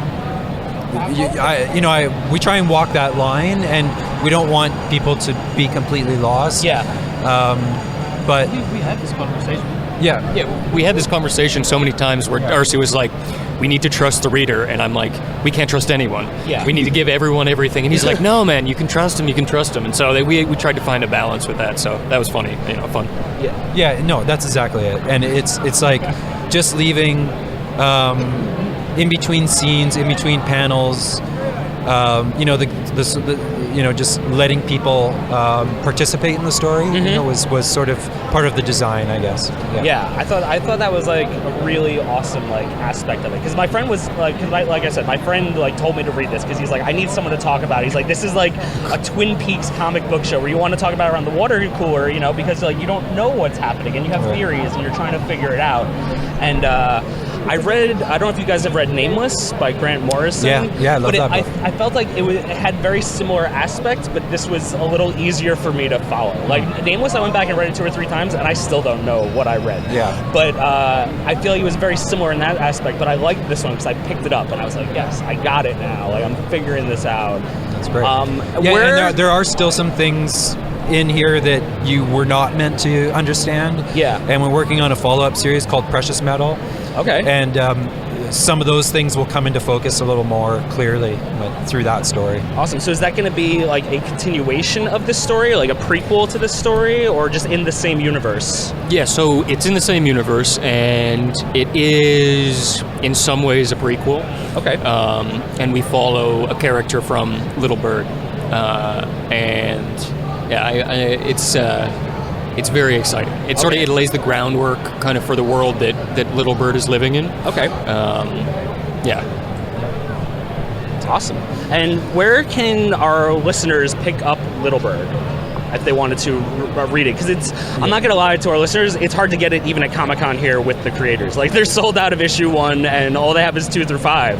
Yeah. And which I have, but I would like 1. But where can people It is hard to up? find. I keep hearing that. But check with your local comic shop, obviously. If they don't have it, they should. I believe there's still some in the warehouse, and they can order it. But I think probably the easiest way, if you've not read the story yet, the easiest way to do it is that the hardcover edition comes out at the end of next month, end of November, and just read it as a whole.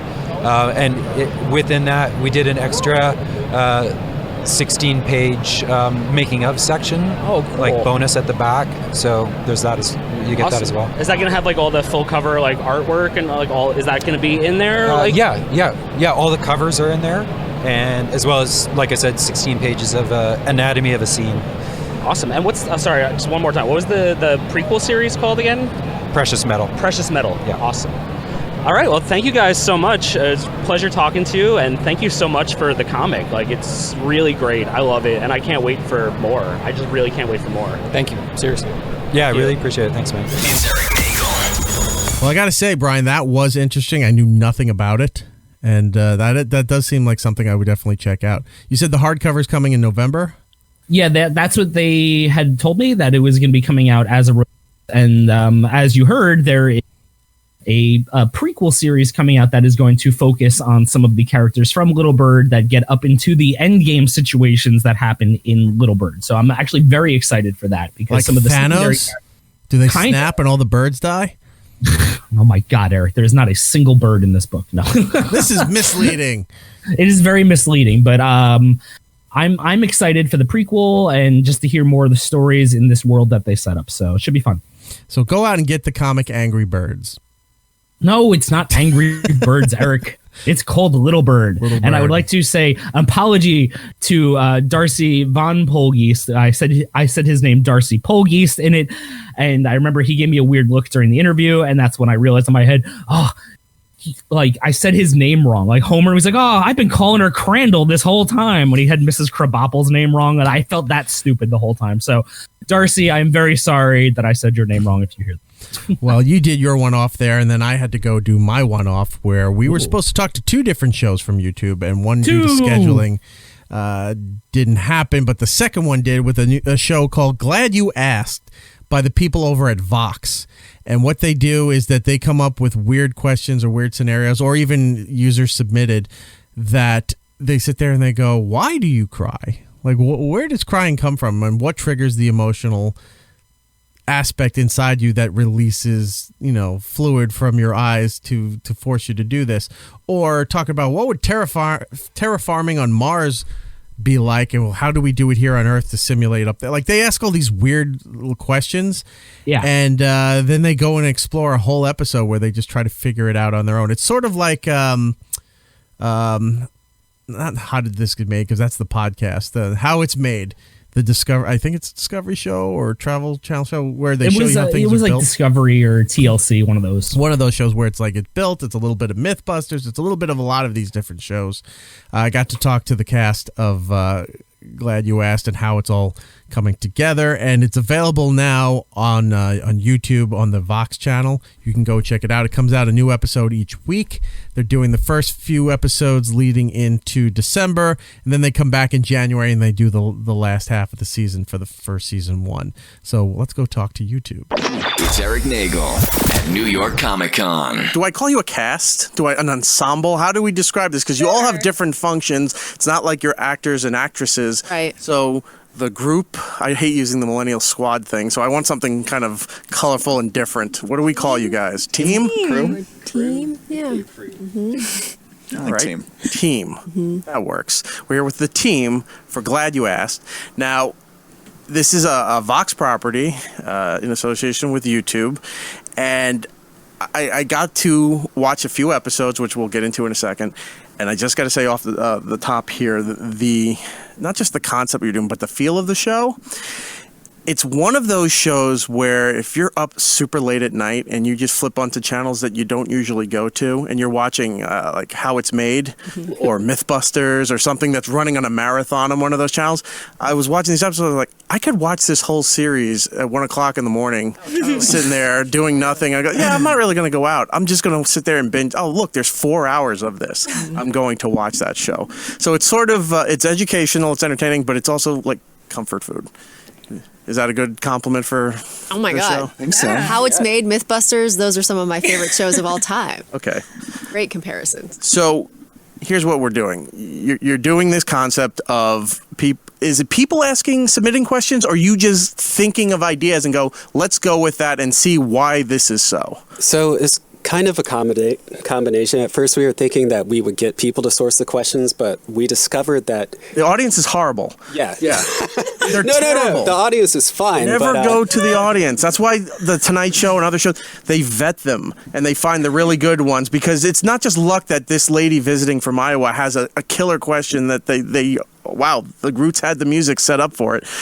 If you just go randomly, people don't know, or they can't express themselves, and then sometimes they're like, these two things don't even go together. I don't know what they're asking. So fortunately for us, we have like the best vetting tool ever, which is just the YouTube metrics and the database of all the searches that have been done on YouTube. Okay. So that's kind of where we're sourcing a lot of this. Is like, what are the most popular things that people are searching for that they really want to know the answers to, and that's kind of where we got started. All right, so you're going through, but you guys have to have like a your own personal list of stuff. Like, all right, here's some of the things. These are the hot topics that'll get us trending, get us noticed.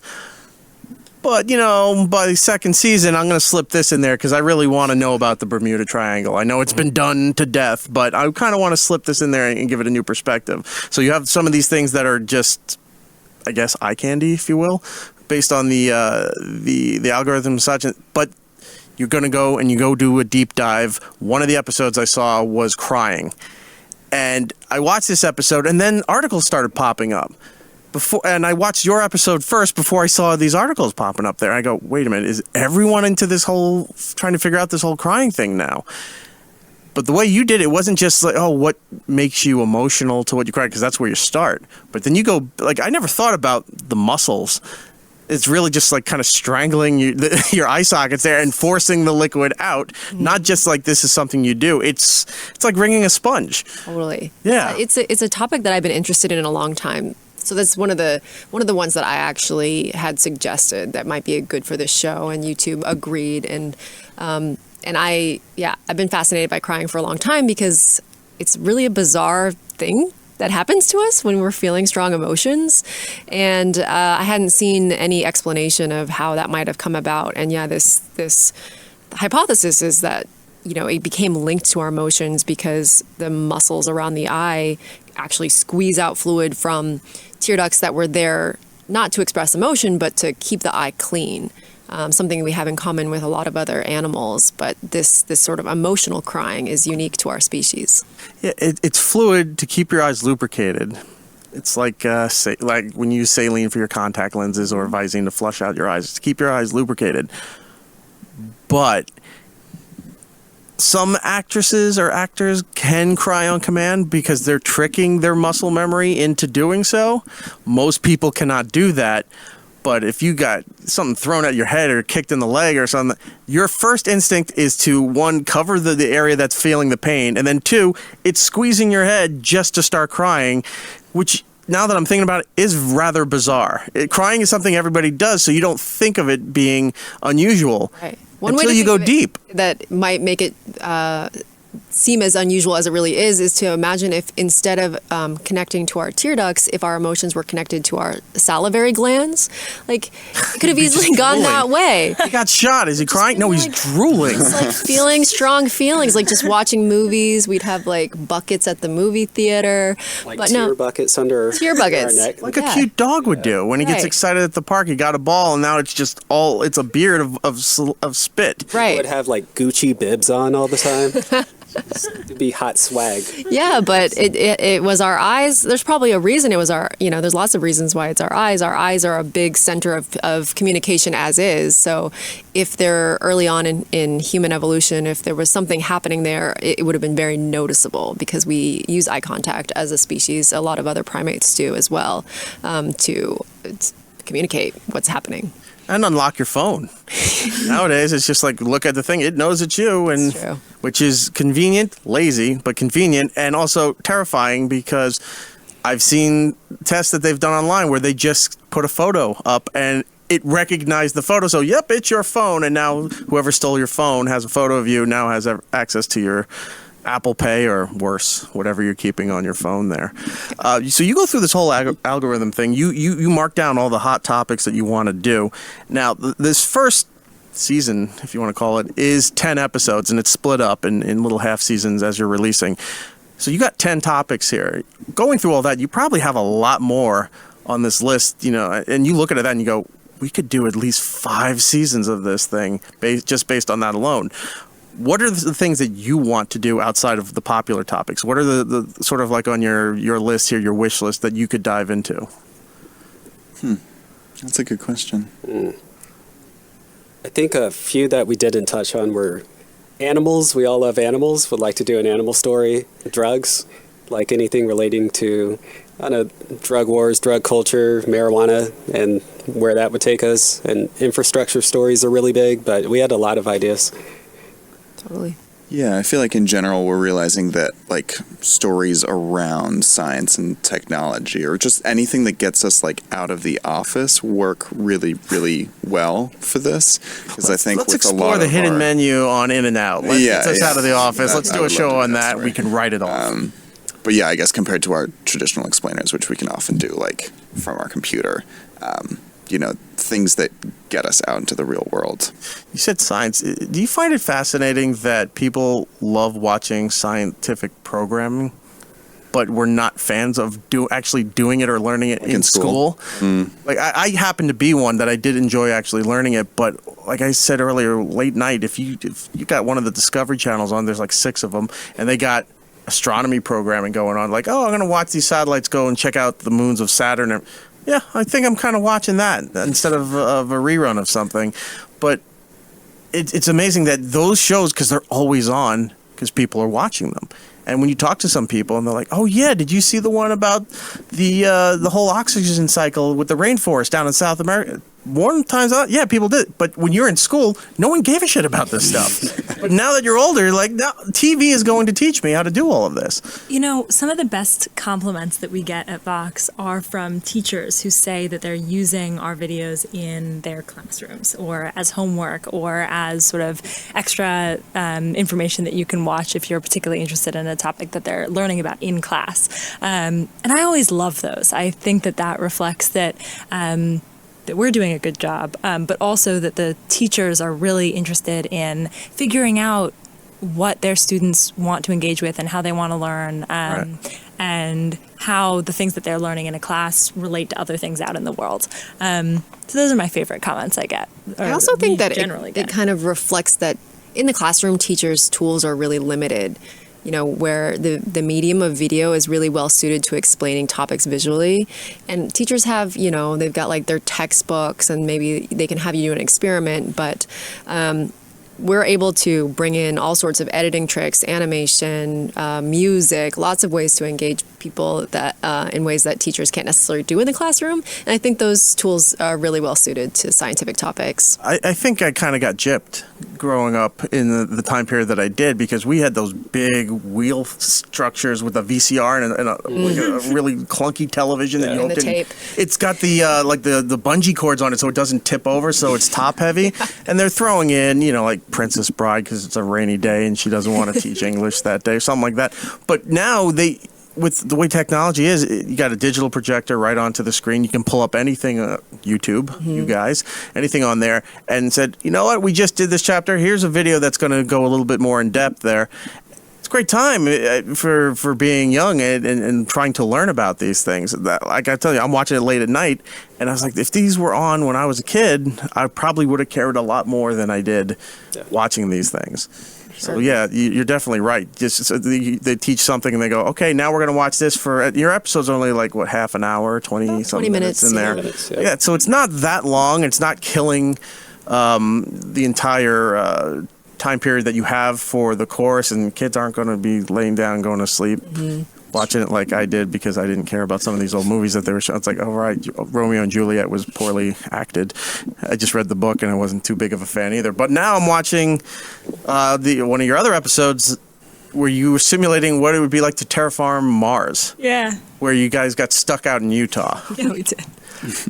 I didn't even think about that. Like, because I knew about the Biodome 2 thing growing up when it was announced that this was happening, and they were having everyone was all excited, the world was looking at it, and then they started having all these problems because they miscalculated things. Somebody cut their hand, got hurt. They were having problems as far as I guess, recycling the garbage and the waste that was going on. So all these problems, which they needed to have there, because if they had set this over there and started at that, everyone's screwed.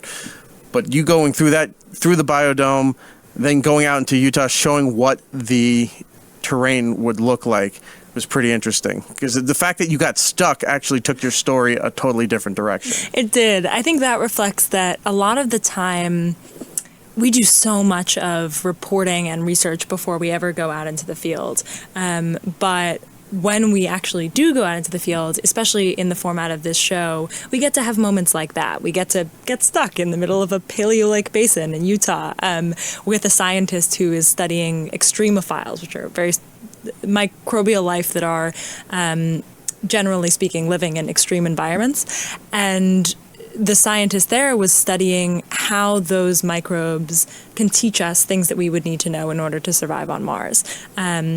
Because there's some analogies to the Martian environment in this basin in Utah.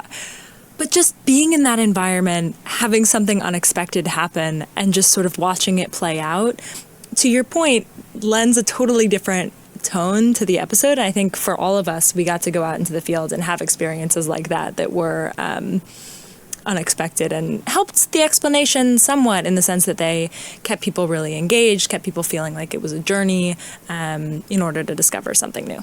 I think after that happened to Cleo, we were all like, I want to get stuck. yeah, what can possibly go wrong with our episodes that'll just like make this better? I am not doing the hot air balloon episode. Sorry, it's not happening. Also, the way you're shooting it too. I mean, obviously, this is educational, informational, so it's really trying to appeal to everybody. But the fact that you got stuck and then you just hopped out with the camera and you go, okay, we're stuck. Then we're going to be a while, and then you just start.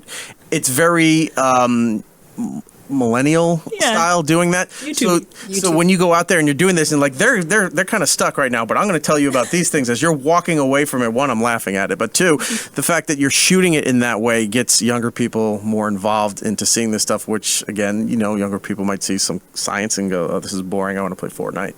But you're appealing and showing it in a way that they're accustomed to and how it appeals to them. So that's a great thing that you guys are doing with this. Yeah, I hope so. I think that we are able to be that younger voice in the episodes as a proxy for the audience. And then the people that we interview are leading experts in their fields. So, for example, Kendall Lynch, who was the scientist doing research out in Utah, she's the one who's describing, how perchlorate is a toxin that we're going to have to figure out how to live with and get out of the water if we want to survive on Mars. And she has been doing groundbreaking research in that for years. So I get to be the one that sort of has the vlog camera and I'm following her around and I'm explaining little bits of the story.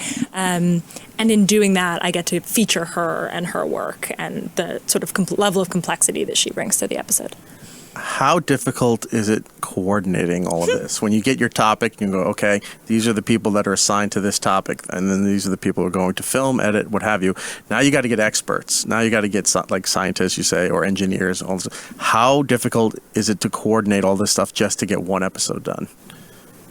It's a lot. I mean, the other thing is that we're all in every episode in one way or another, right? I think so, yeah. Which is just like, while we're working on our own pieces, it's like, oh, I need you in this room so I can tell you about how the internet works, which is an episode that Cleo's working on. And so that adds another layer of scheduling. And it's something that took us a while to figure out. And I'm not totally sure we've got it down yet, but it's just kind of like more of a puzzle piece than any other format that I've ever seen before, because I don't think that any show that looks like this exists in the world.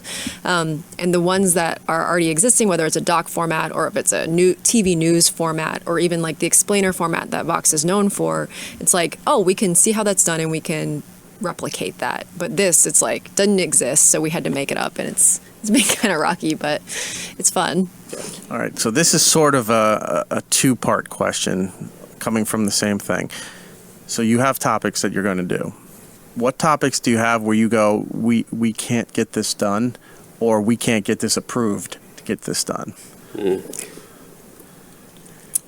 I think that they wanted to tackle like big curiosity questions in this series, as opposed to more cliche ones, as opposed to like what's going on with impeachment right now, which is something Vox would do an explainer for our channel. Right. But for this show, we're looking at things that are sort of questions that people never stop asking. They're not confined to any particular moment.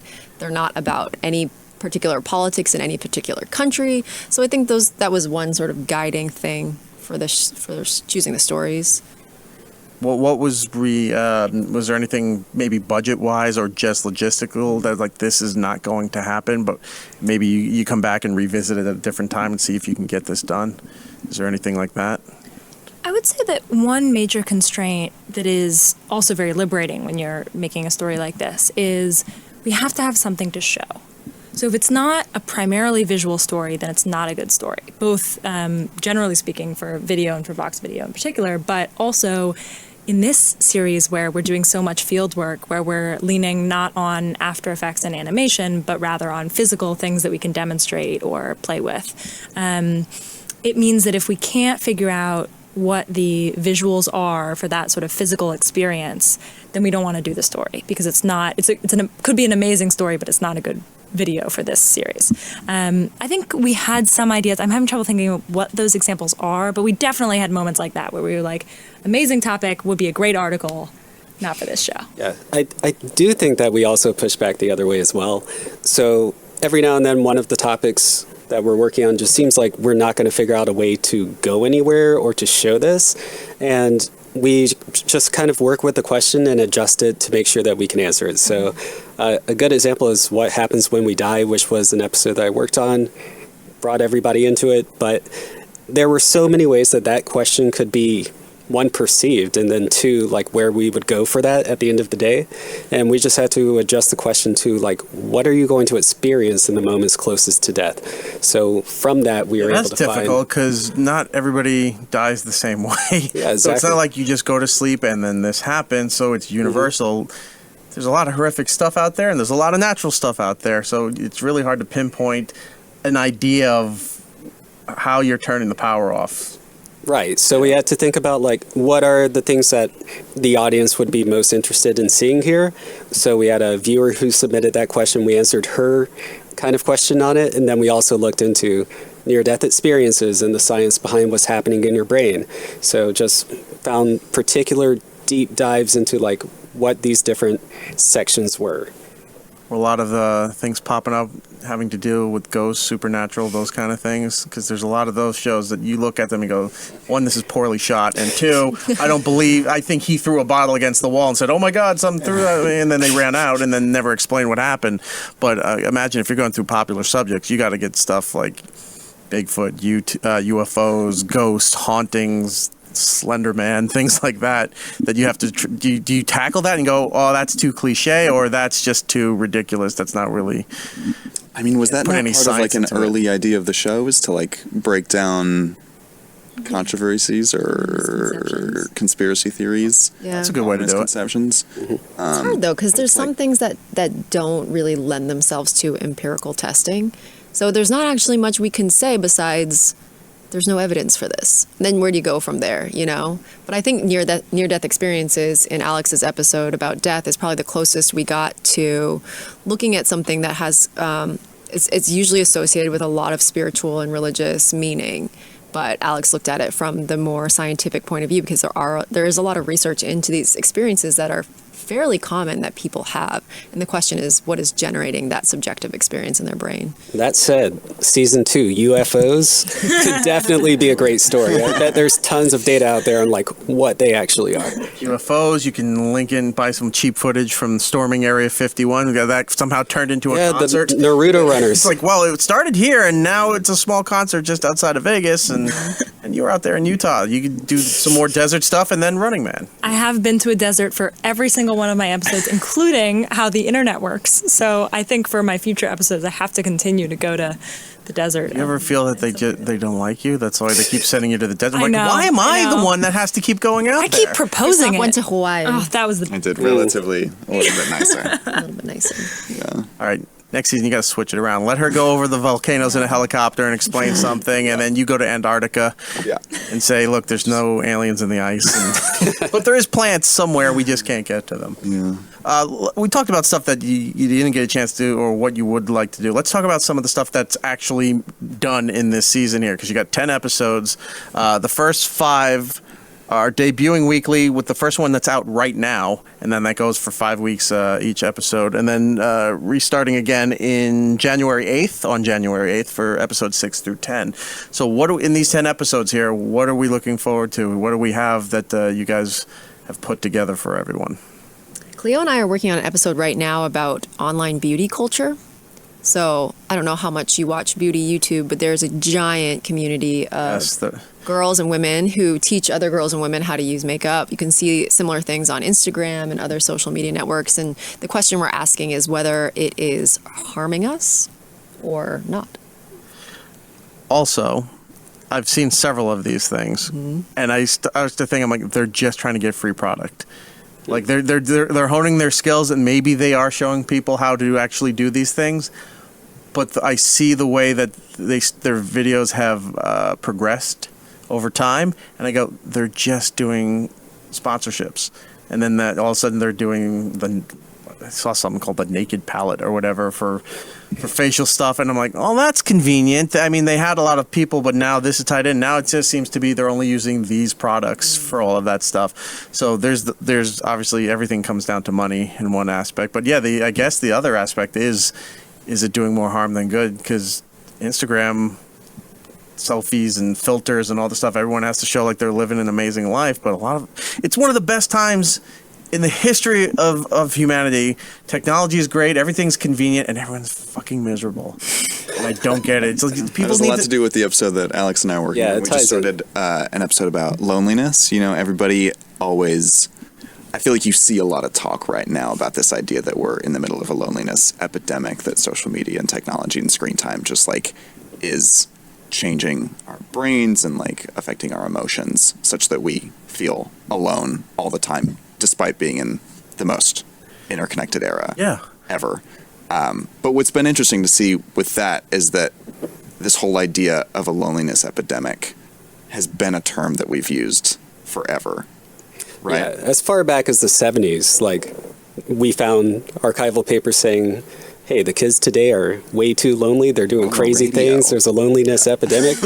But the fact is, this is just a part of human life. It's almost a natural extension of our bodily functions where being lonely has a purpose, and we're just now starting to talk about it in a real way. And also just like the idea of blaming it on the current technology of the moment has been a thing since before the smartphone. Well, I'll tell you this. So, it just happened a few days ago. A friend of mine, his phone had an Android phone, started glitching. It would turn on and off on its own, and then he had to run it in safe mode just to get text messages, couldn't use anything, and then finally it just died.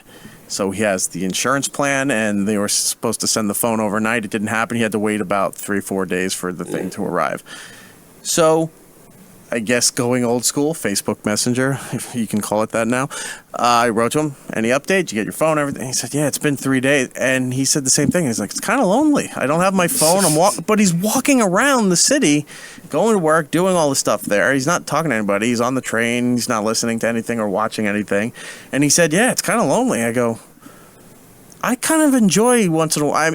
This is another thing, too. Everyone now says, oh, I get off my phone, it's so great. But the second they can get back on the phone, they're back on their phone. Mm-hmm. It's just something people say now rather than an actual lifestyle change, an achievement to, or reward even at this point to not use this stuff. And he's just still functioning, but it's going back to a time where we're old enough, or at least I am, I don't know about you guys, but where I didn't have the phone growing up, so I knew what that life was like compared to now.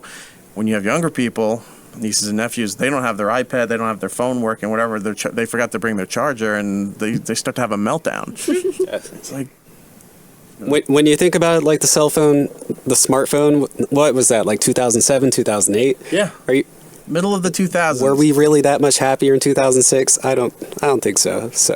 Well, 2 years later, we had a housing and a bank recession hit us, right, and so maybe we were. But Candy Crush came around, and I'm playing that, and I forgot all my financial problems. That's funny. Any other episodes that you want to highlight for the first season before we go? I did this one on meme culture, which was really interesting. We were initially responding to an audience question who, the question asker really just wanted to know what meme culture was and like where it came from, which was a very tough question to approach, especially, for, I don't know, it's such a niche thing that like when you're in it, you get it. And when you're outside of it, it's hard to know, like, where do you start the explanation? But I mean, it led to a lot of great moments. There was this one day that we spent with a couple meme makers who have this office in Midtown where they just make memes for a living and basically like, sell them as advertisements. And it was fascinating to just see them make things in real time in front of us, especially pages that I had been following for a long time. To just be able to see that behind the scenes process was really interesting. Besides seeing it being made, was there anything, I don't know if this is kind of spoilerish or not, but was there anything that you were surprised to discover in the world of memes? Because I want to throw something at you in a second, but I just want to hear, was there anything that you, when you were exploring this, was there anything that kind of surprised you as to why this is a big thing? Yeah, I mean, I think one of the most surprising things for me was seeing how often memes are referred to as sort of like the vectors of propaganda within a lot of political science research, because they are kind of small units of visual information that's like decontextualized and not fact-checked and like not linked to anything else. They just kind of exist on their own. A lot of the formats that have become kind of internet classics are now such a popular way of spreading misinformation. If you want to spread an idea on the internet, there's almost no better way to do it than with a popular meme format. Right. And kind of understanding the power that has politically is really interesting. All right, because I want to ask you this. So with meme stuff, one, I'm tired of seeing people eating popcorn and drinking tea as the answer to every question or something that's posed. You mean like the Michael Jackson gif? There's that. There's from Thriller. There's the Thriller clip where he's eating the popcorn. And then there's other ones where the guys are bouncing up and down. The popcorn's going everywhere. Yeah. Kermit's drinking the tea. Other people are drinking tea, and it's the same. Or the Michael C. Hall, Dexter's Eyes, where he goes. Like that. That one shows up for answers for everything. Mm-hmm. But that's where communication has gone, where you were talking to people. You would broadcast to people in traditional means, television on air. Then you had the internet. So now you're sending communication that way, and then it becomes more of a text base on your phone, texting. Then we come back to a visual way of communicating now with memes, Photoshop, things like that. But it's anything to get away from actual, one, human connection, human interaction. Two, now it's even limiting actual written language. We're sending visuals. It's almost the same thing when they shot Voyager into space. There's visuals engraved on gold plaques and stuff showing the idea of what humanity is and what is on Earth. It's like hieroglyphics because they didn't have a language, but then the visuals became a language. We're progressing and regressing at the same time. And it's really weird because people will have whole conversations with emojis and memes and animated GIFs.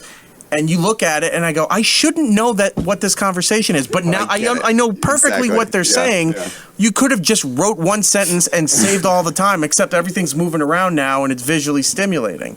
Yeah, and I think all of that makes it hard to say whether it's explicitly good or bad for communication, because those GIFs and memes and reactions and emojis are all kind of like a proxy for what we would be doing with body language or our eyes or our faces in any other case.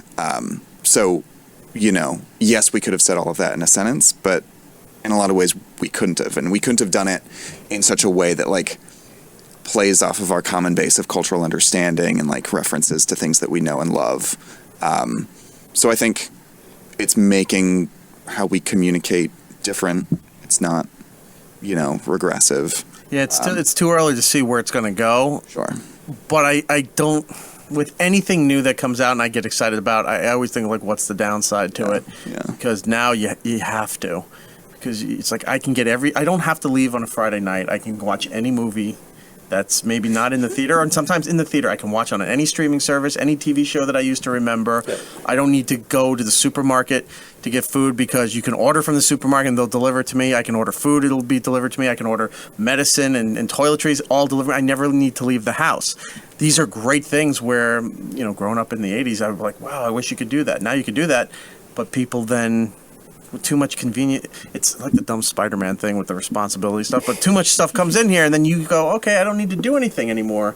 And there's no sense of drive to live. It's like, I'll just function here. Everything will come to me and they'll send signals out. It'll come to me and that's it. I'm right here in a hub and I never have to interact with the world again if I don't want to. Yeah. I definitely find that I struggle to think of good ways of using words now when I use GIFs a lot. And on the one hand, like if I were to send you like, Christoph, I eagerly await seeing what happens with this. Like that's a lamer experience than if I send the popcorn GIF, which has some humor to it, at least some life. But on the other hand, like I don't think that I'm thinking of how to use language creatively anymore because emojis are right there for you to use. Yeah, it's also fascinating how they blend in real life. Like when my coworkers and I reference Kombucha Girl. Y'all know this? The video of the woman tasting kombucha and she's like, Is this the blonde girl from Texas? Or is this no, that's the girl who says no. That Okay, one? because I had a fight with her the other day.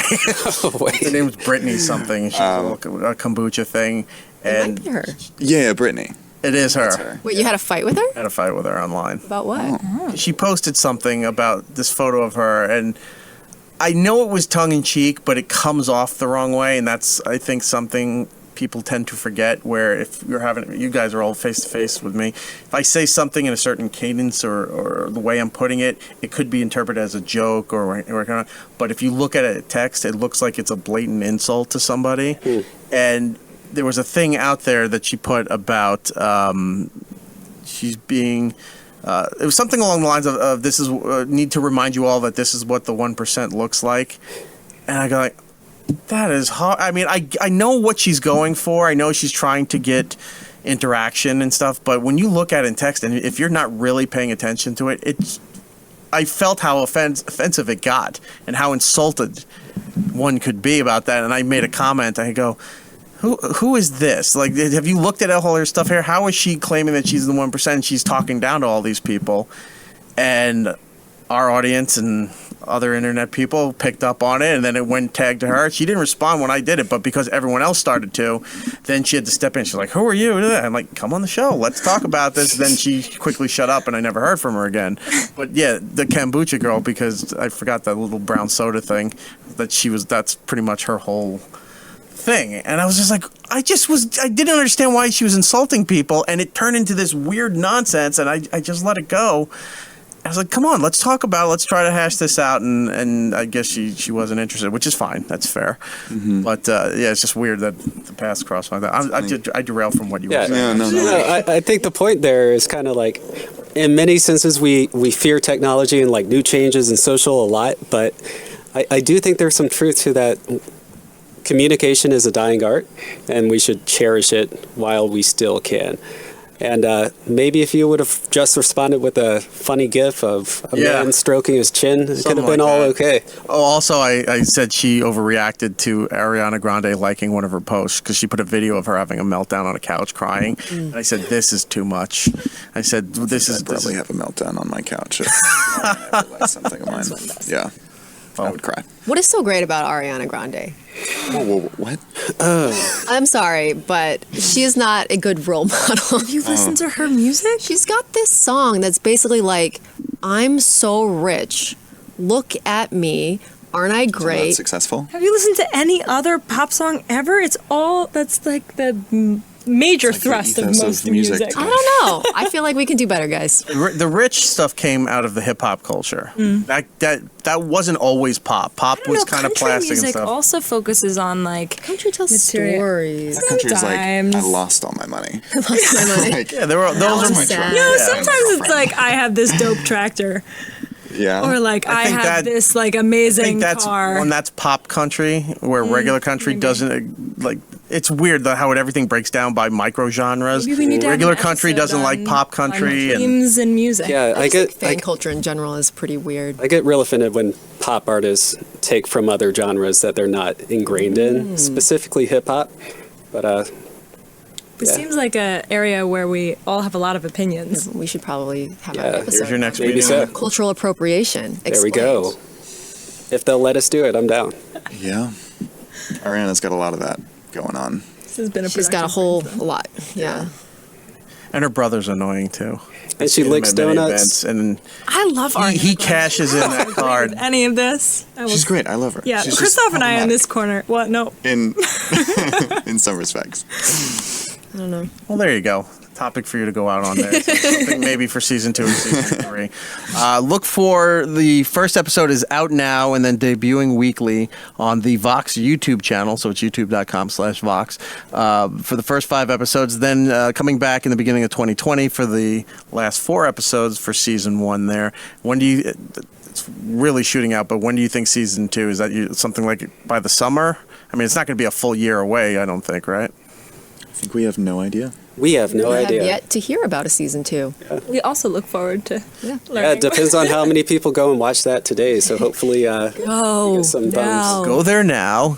Click the thumbs up. Maybe hit the bell thing to notify you when the new episodes, not just for this particular series, but all the Vox stuff comes up there because they do put out really interesting pieces if you like this series, you go a little deeper into the channel and see everything else that they put out there. Guys, thank you so much. Let's give out all your social media stuff so that everyone can follow you and oh my gosh, say hi.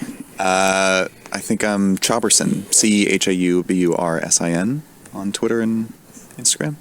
For Christopher, I am Cleo, CLEO, Abram, ABRAM, and I almost exclusively use Instagram as opposed to Twitter and Facebook. I find that I'm happier in my Instagram world than I am on Twitter. If you do a social media thing, because I've heard it said, and then I've just now seen it in my own life where I started to realize it, that everybody uses social media, but depending what platform you're on is the mindset of how people interact. Instagram, a lot nicer than Twitter is, and then Snapchat is just too difficult at this point. I prefer the happy world of Instagram. If anyone wants to come find me there, that's fine. But Twitter, I don't really post very much. And Joss? I'm Joss Fong on Twitter and Instagram. All right, and Lex? I'm Alex Clark. Just going old school. Just go to alexclark.com and you can find it on there. There's a 4 in his name. Yep. Not on TikTok. Yeah. Sorry. Who had the other spelling? There's so many of me, you know. There's even a famous YouTuber named Alex Clark. I'm coming for him. We're going to knock him out. There's another episode. People who have your name that are doing other things. Yeah, cyber squatting. Don't have that problem. Me neither. I haven't. You could CGI it. Make a brand new one. Everyone, thank you so much for coming here. Well, look, when you get season 2, come back here. We'd love to talk about, and I'll probably have more pressing questions to annoy you with and throw more topics in your way. So thank you so very much for coming. Thank you. Thank you. So that show's pretty interesting. Again, it's available on YouTube. Go and check that out on the Vox channel if you could do that. And if you like it, leave them some comments and tell them you heard them here on this show. Wouldn't be New York Comic Con now with one of our newer traditions, because we always talk to the guys at NECA and Kid Robot, Funko. Yep. We have a few staples that we go to every year for people that we're friends with. One that has become really good friends of ours in the last few years are the couple that runs Spitfire Labs, Brandy and Andy. They make all this cool wooden laser engraved, etched, carved, however you want to say it. Laser engraved, I think, is the term that they used on big chunks of wood, and it's not just random wood. They go out, they seek, like they get wood from areas of where they're excavating forests or some kind of like where they just happen to fall down on roads and things like that. They get quality wood, they bring it back, and then through architecture and computer-aided design and all of these things, they graph out video game scenarios, maps, characters, things like that into woods, where they make like the old wooden. They make wooden versions of the old NES cartridges with a stand. They make controllers. They make these big pieces of wood. I'm trying to find the one that I had recently. Remember the one that I got, which was the big NES controller? Yeah, that one's awesome. Where the buttons are red and the stick is black. And within the controller, you're seeing different little scenes from classic Nintendo games, and the characters, the enemies, all of that stuff is in there. And it's so much detail. Like, it is crazy. It's like one of those pictures, they take of like the presidential inauguration, and they're like, oh, this is like a 40 megapixel camera, and you could zoom in and see everyone's face. It's like that. Like, you zoom in, you're like, oh, I didn't realize Mario was hanging out there behind Samus on Metroid while, Doug is like on the other side. Like everything is so well detailed and looks so good. Well, it's just you can. It's like a Where's Waldo. You can just keep looking at it and finding new stuff. And you stare at it all the time, and you just amaze. It's an amazing piece of art.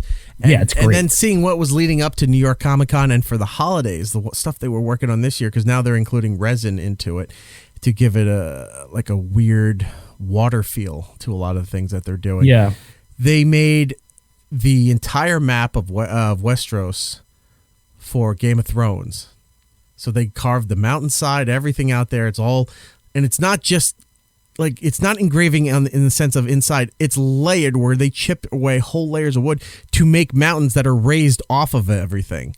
So it's a topographical map, if you will. It's real. You see every detail, and the resin that they put in there to make the clouds, to make the water, to make all of this stuff, the foam as the crests are hitting the shore, really well done. So they have that for Game of Thrones, but the piece that I had to run over there and look at was the huge first quest map of the original Legends of Zelda. The original map, you saw everything, every little square. You know, if you played that game where you had you were in one area, one square, it fits the entire TV. If you go to the next one, it pauses, then the board moves over, and then now you're in that area. They have that. Did they do all the maps? The entire First Quest map is all there. Okay, because I was going to say, like, if they did all the dungeon maps, I would be very concerned if they did Dungeon 3, which was just a giant swastika. Oh my God, you're right. It was. Wow, it was a giant swastika. I forgot all about that. If you did the whole map and you looked at it, you're like, oh my God, wow, I didn't realize that. Yeah. Well, no, they didn't do the dungeon maps. It's just the top level, the overworld.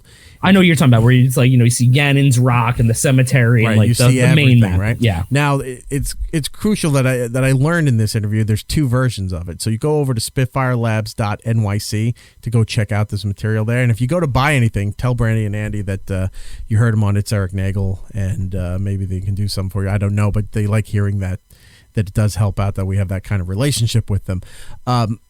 If you get the regular size, which is pretty big, right? You get the maps, you get some of the enemies that are in there, and features of the world. The large version has all the hidden secrets revealed. Like you see the bushes that had the stairwell, you had to light it with the torch. The ones you had to bush, that you had to burn. You see like the stairwells, the caves. You see the stairwells. The one area where the water had to be removed in order to get down, where you blew the whistle. You blew the whistle and it drained. It drained. So you see one of the lakes is missing. You see all the hidden stuff, plus all the enemies are featured on the larger one. So my God, like the amount of bombs and candles I went through as a child playing that game, I don't think there was a single pixel of tree or wall that I did not try and either blow up, burn down, or walk over. Because there were some walls you could sit there and if you press for like 10 seconds, it'd be like do do do do do do do, and then you walk over the wall. And then there's other ones you throw a bomb there and blow it up. And I remember like walk out. And then like, oh, that didn't work. Walk back. And especially if you didn't have the candle reset that you could keep burning, the one that was the single use candle, and you had to like, you could only use it once and you'd have to like leave and come back. Oh, it was fucking nightmare. Yeah. And if you played that game in the early days when it came out, this was 85, 86? 86, somewhere around there. Yeah. That you didn't know until later. Then they put out that little gold book. The little soft cover gold book that you can go through that showed you the maps and showed you where you're supposed, because you'd waste so much money, so many rubles to buying bombs and everything, just like shooting random corners of rock hoping that it's a hidden cave. Exactly. Or you'd try and throw the fire like between 2 trees, because sometimes if the one tree was close enough it would actually burn. You'd be like, yes, I totally cheated that one, so I had to do it one less time. Right. A lot of fun. But anyway, so they have the Zelda maps. They had they started going into the horror direction. They got a thing with Pinhead from Hellraiser, where that comes out like he's coming out of the wood, and then the pins are on top of him and everything. There's a whole bunch of stuff that we'll get into here at spitfirelabs.nyc. If you want to go and play along and look at everything that we're talking about while this is going on there, I encourage you to go do that. Let's go talk to the fine folks at Spitfire Labs. It's Erik Nagel at New York Comic Con. Well, one of our rather newer traditions when doing cons is we stop by the fine folks at Spitfire Labs, and we are doing that here again. We got, do you want to say your name, or are you going to freak out on that? Should I edit that? Yes, please. My name is Andy. Brandy. Andy and Brandy. We've talked to them before. You've heard them on the show, and they do amazing things with wood. All kinds of wood, all kinds of designs. When we first started talking to you, you were just doing the Nintendo controllers, the cartridges, some simple stuff like that, and over vast period of time you've expanded to VHS tapes, bigger works of art. I know the Back to the Future DeLorean was one of your more popular pieces, where it was in 3 separate parts, and now we're going even further with all of this, because now you have some of this artwork that I keep staring at, the full map for the very first Legend of Zelda on the Nintendo, and you also have Game of Thrones there. You have the whole map of the world there as well, but now the water's painted in, it's got an ocean effect, it's got cloud effects. You're going all on this with the resin. You're getting a little too fancy, don't you think? I don't think so. That's what it's about. You gotta evolve. Gotta roll with punches. All right. Yeah, I think last year when we came to Comic-Con, we just had the newborn We didn't have a lot of time to do new things, so this year we're like, we got a little bit of time, let's go all out to make up for last year. We got a new toy with a CNC machine too, so now we're doing relief sculptures and, you know, adding a lot more mixed media stuff with the artwork. So, well, let's talk about the new designs here. Like I just said, the Legend of Zelda and the map for Game of Thrones here, the resin. Yeah. What's the I mean, it's a hard enough process that you guys have choice selects of wood that you use, and then your process to doing the engraving to get everything just so. Now you're adding the resin to the mix here. Yeah. So, like, do you guys just not sleep anymore? Do you not have a life? Because that seems like it's going to take forever. It is a labor of love. it's yes to both. But yeah, it's about 4 hours on the laser alone, and then each layer is another couple hours. I think it's another 2 hours for each layer, and then we have to do the resin, and the resin is about 2 days. So each piece takes about 3 days to make. Yeah, at least 3 days. And also the Star Trek piece is a layered version. So what she does is she puts a half layer of resin in there and then paints on stars, galaxies, whatever she needs to, and then pours another resin top on that. So that even takes longer. So how are you going to top this? Like, what? How can you make this more? We got ideas. So you've sat around and you thought, we're not killing ourselves enough. We need more work on top of what we're already doing. How can we make this more unique, but also more complicated for ourselves? Yeah, kind of. But it's just like a back and forth with us, and then we like shoot ideas off each other, and like, oh, that would be really cool. So we have some plans. I don't want to give them away because I like surprising people. No, so we're talking like next year, right? Yeah. All right, so for the holiday season, for the con season right now, what we're focusing on are the new, what do you call them in the long form? Or do you have a set name for that? No, or? I don't know. It's a map size. I don't know. It's like half a plank, literally. It's half a plank that's very well detailed and described in, and then on the back too, the engraving for that to show that it's authentic. So remember, if you're buying ones that look like this and don't have the engraving on the back, forgeries. Wouldn't that be great if you got to the point where people are forging your own stuff? Yeah, well, our stuff is on eBay apparently. Well, eBay, there's always going to be a secondary market. Yeah. So I mean, you see companies way bigger than what you're doing, like Funko and NECA and other things like that, where everybody gets on the lottery for the exclusives, and then next thing you know, you look within an hour, they're all up on eBay. So they steal all their time just to try to flip these things. Yep. We also noticed that a lot of people not copied, but are doing similar things. And what we try to do is like destroy them. Destroy them by making it better. Yeah. Well, we try to make it a little bit elevated in like our style, so we know they know the difference between their work and our work. So.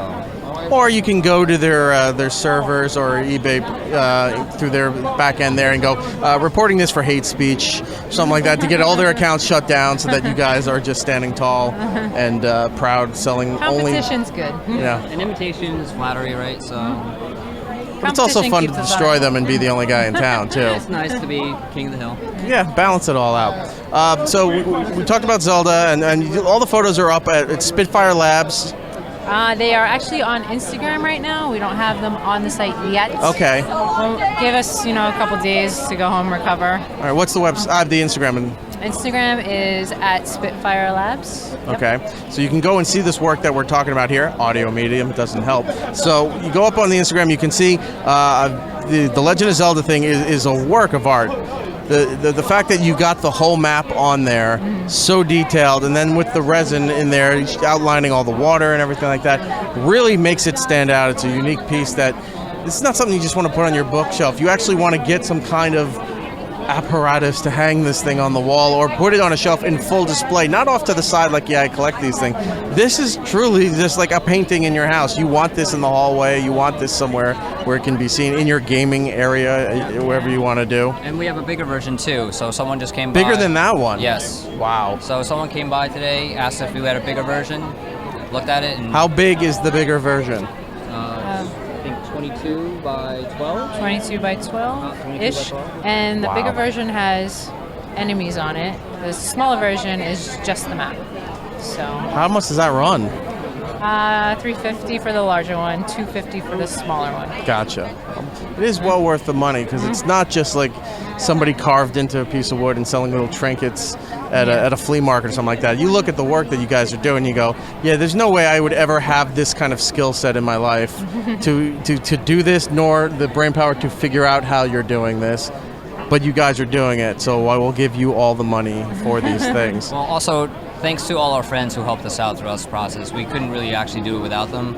We were so busy with the kid, and they helped out with sanding and gluing and cutting, and we could never do without with all our friends here. So we thank you truly to the bottom of our hearts.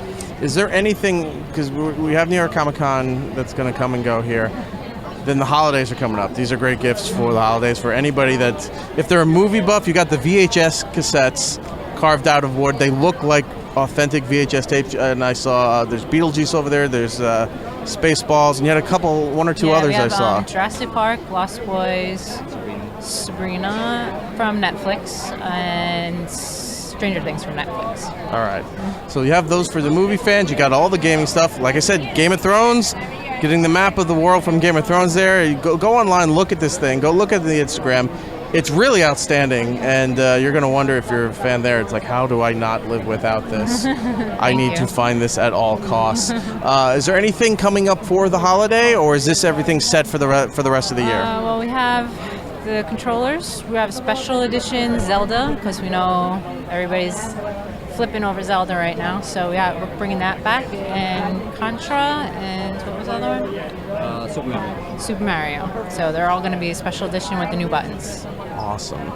So you're going to have to get cracking for next year.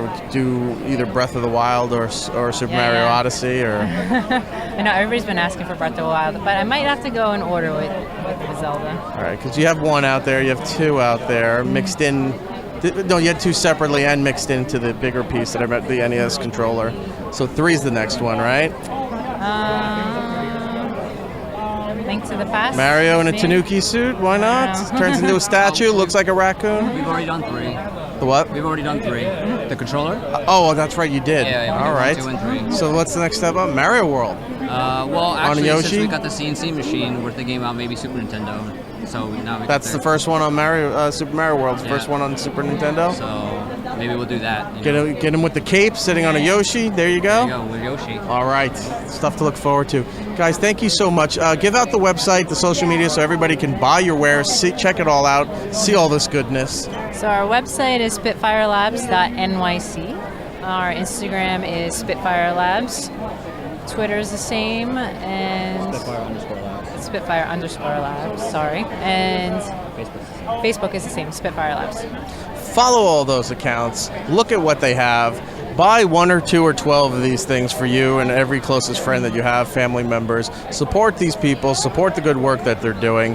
And if you mention my name, they'll give you 90% off. That's a lie. They're not going to do that. But still go out there and check it out and pick something up for yourself there. Guys, thank you so much. Good seeing you again. Thanks, Erik. It's Erik Nagel. We're back here to wrap things up for New York Comic Con 2019. We talked about a lot of stuff here on this particular program, and considering that we didn't do all the interviews that we hoped to, this was still a lot of stuff.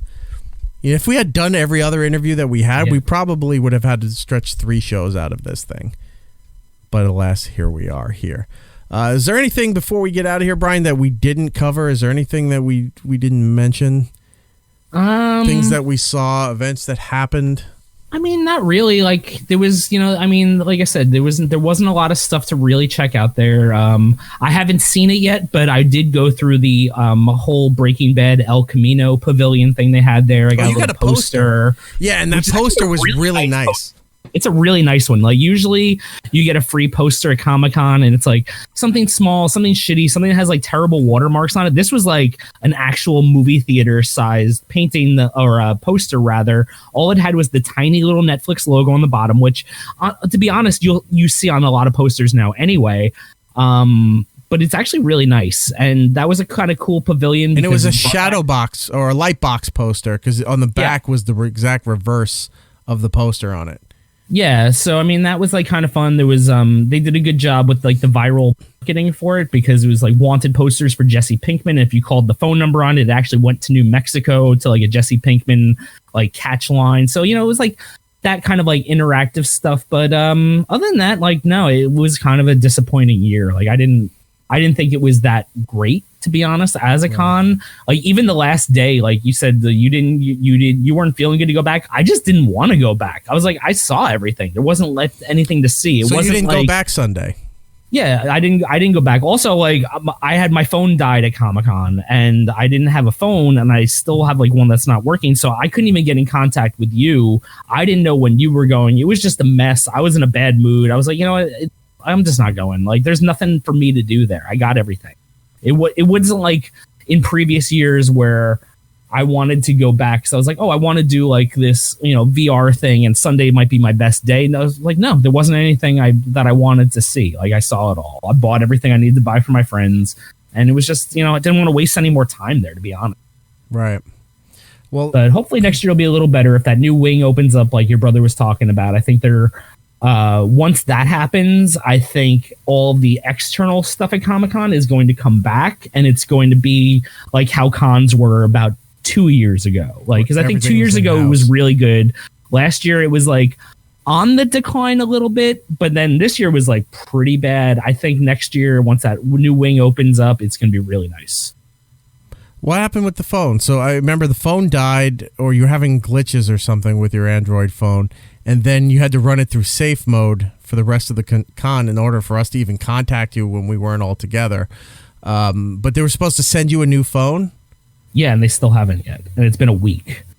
That's ridiculous. And I've been like dealing with Verizon and it's a pain in the ass because like my phone still doesn't work 100%. Like I can get text sometimes, but like sometimes it takes me literally 40 minutes to respond because I'll start typing out the text and the whole screen will freeze. I have to hold down both buttons for a minute to manually restart it, and then it'll restart, and then I'll start typing in the message and it freezes again, and then I literally just want to throw it off a bridge because there's like, what's the point of this? Like I can't talk to people because I'll talk to people, the phone will cut off, I have no idea, and then I'm just talking to nobody like a lunatic.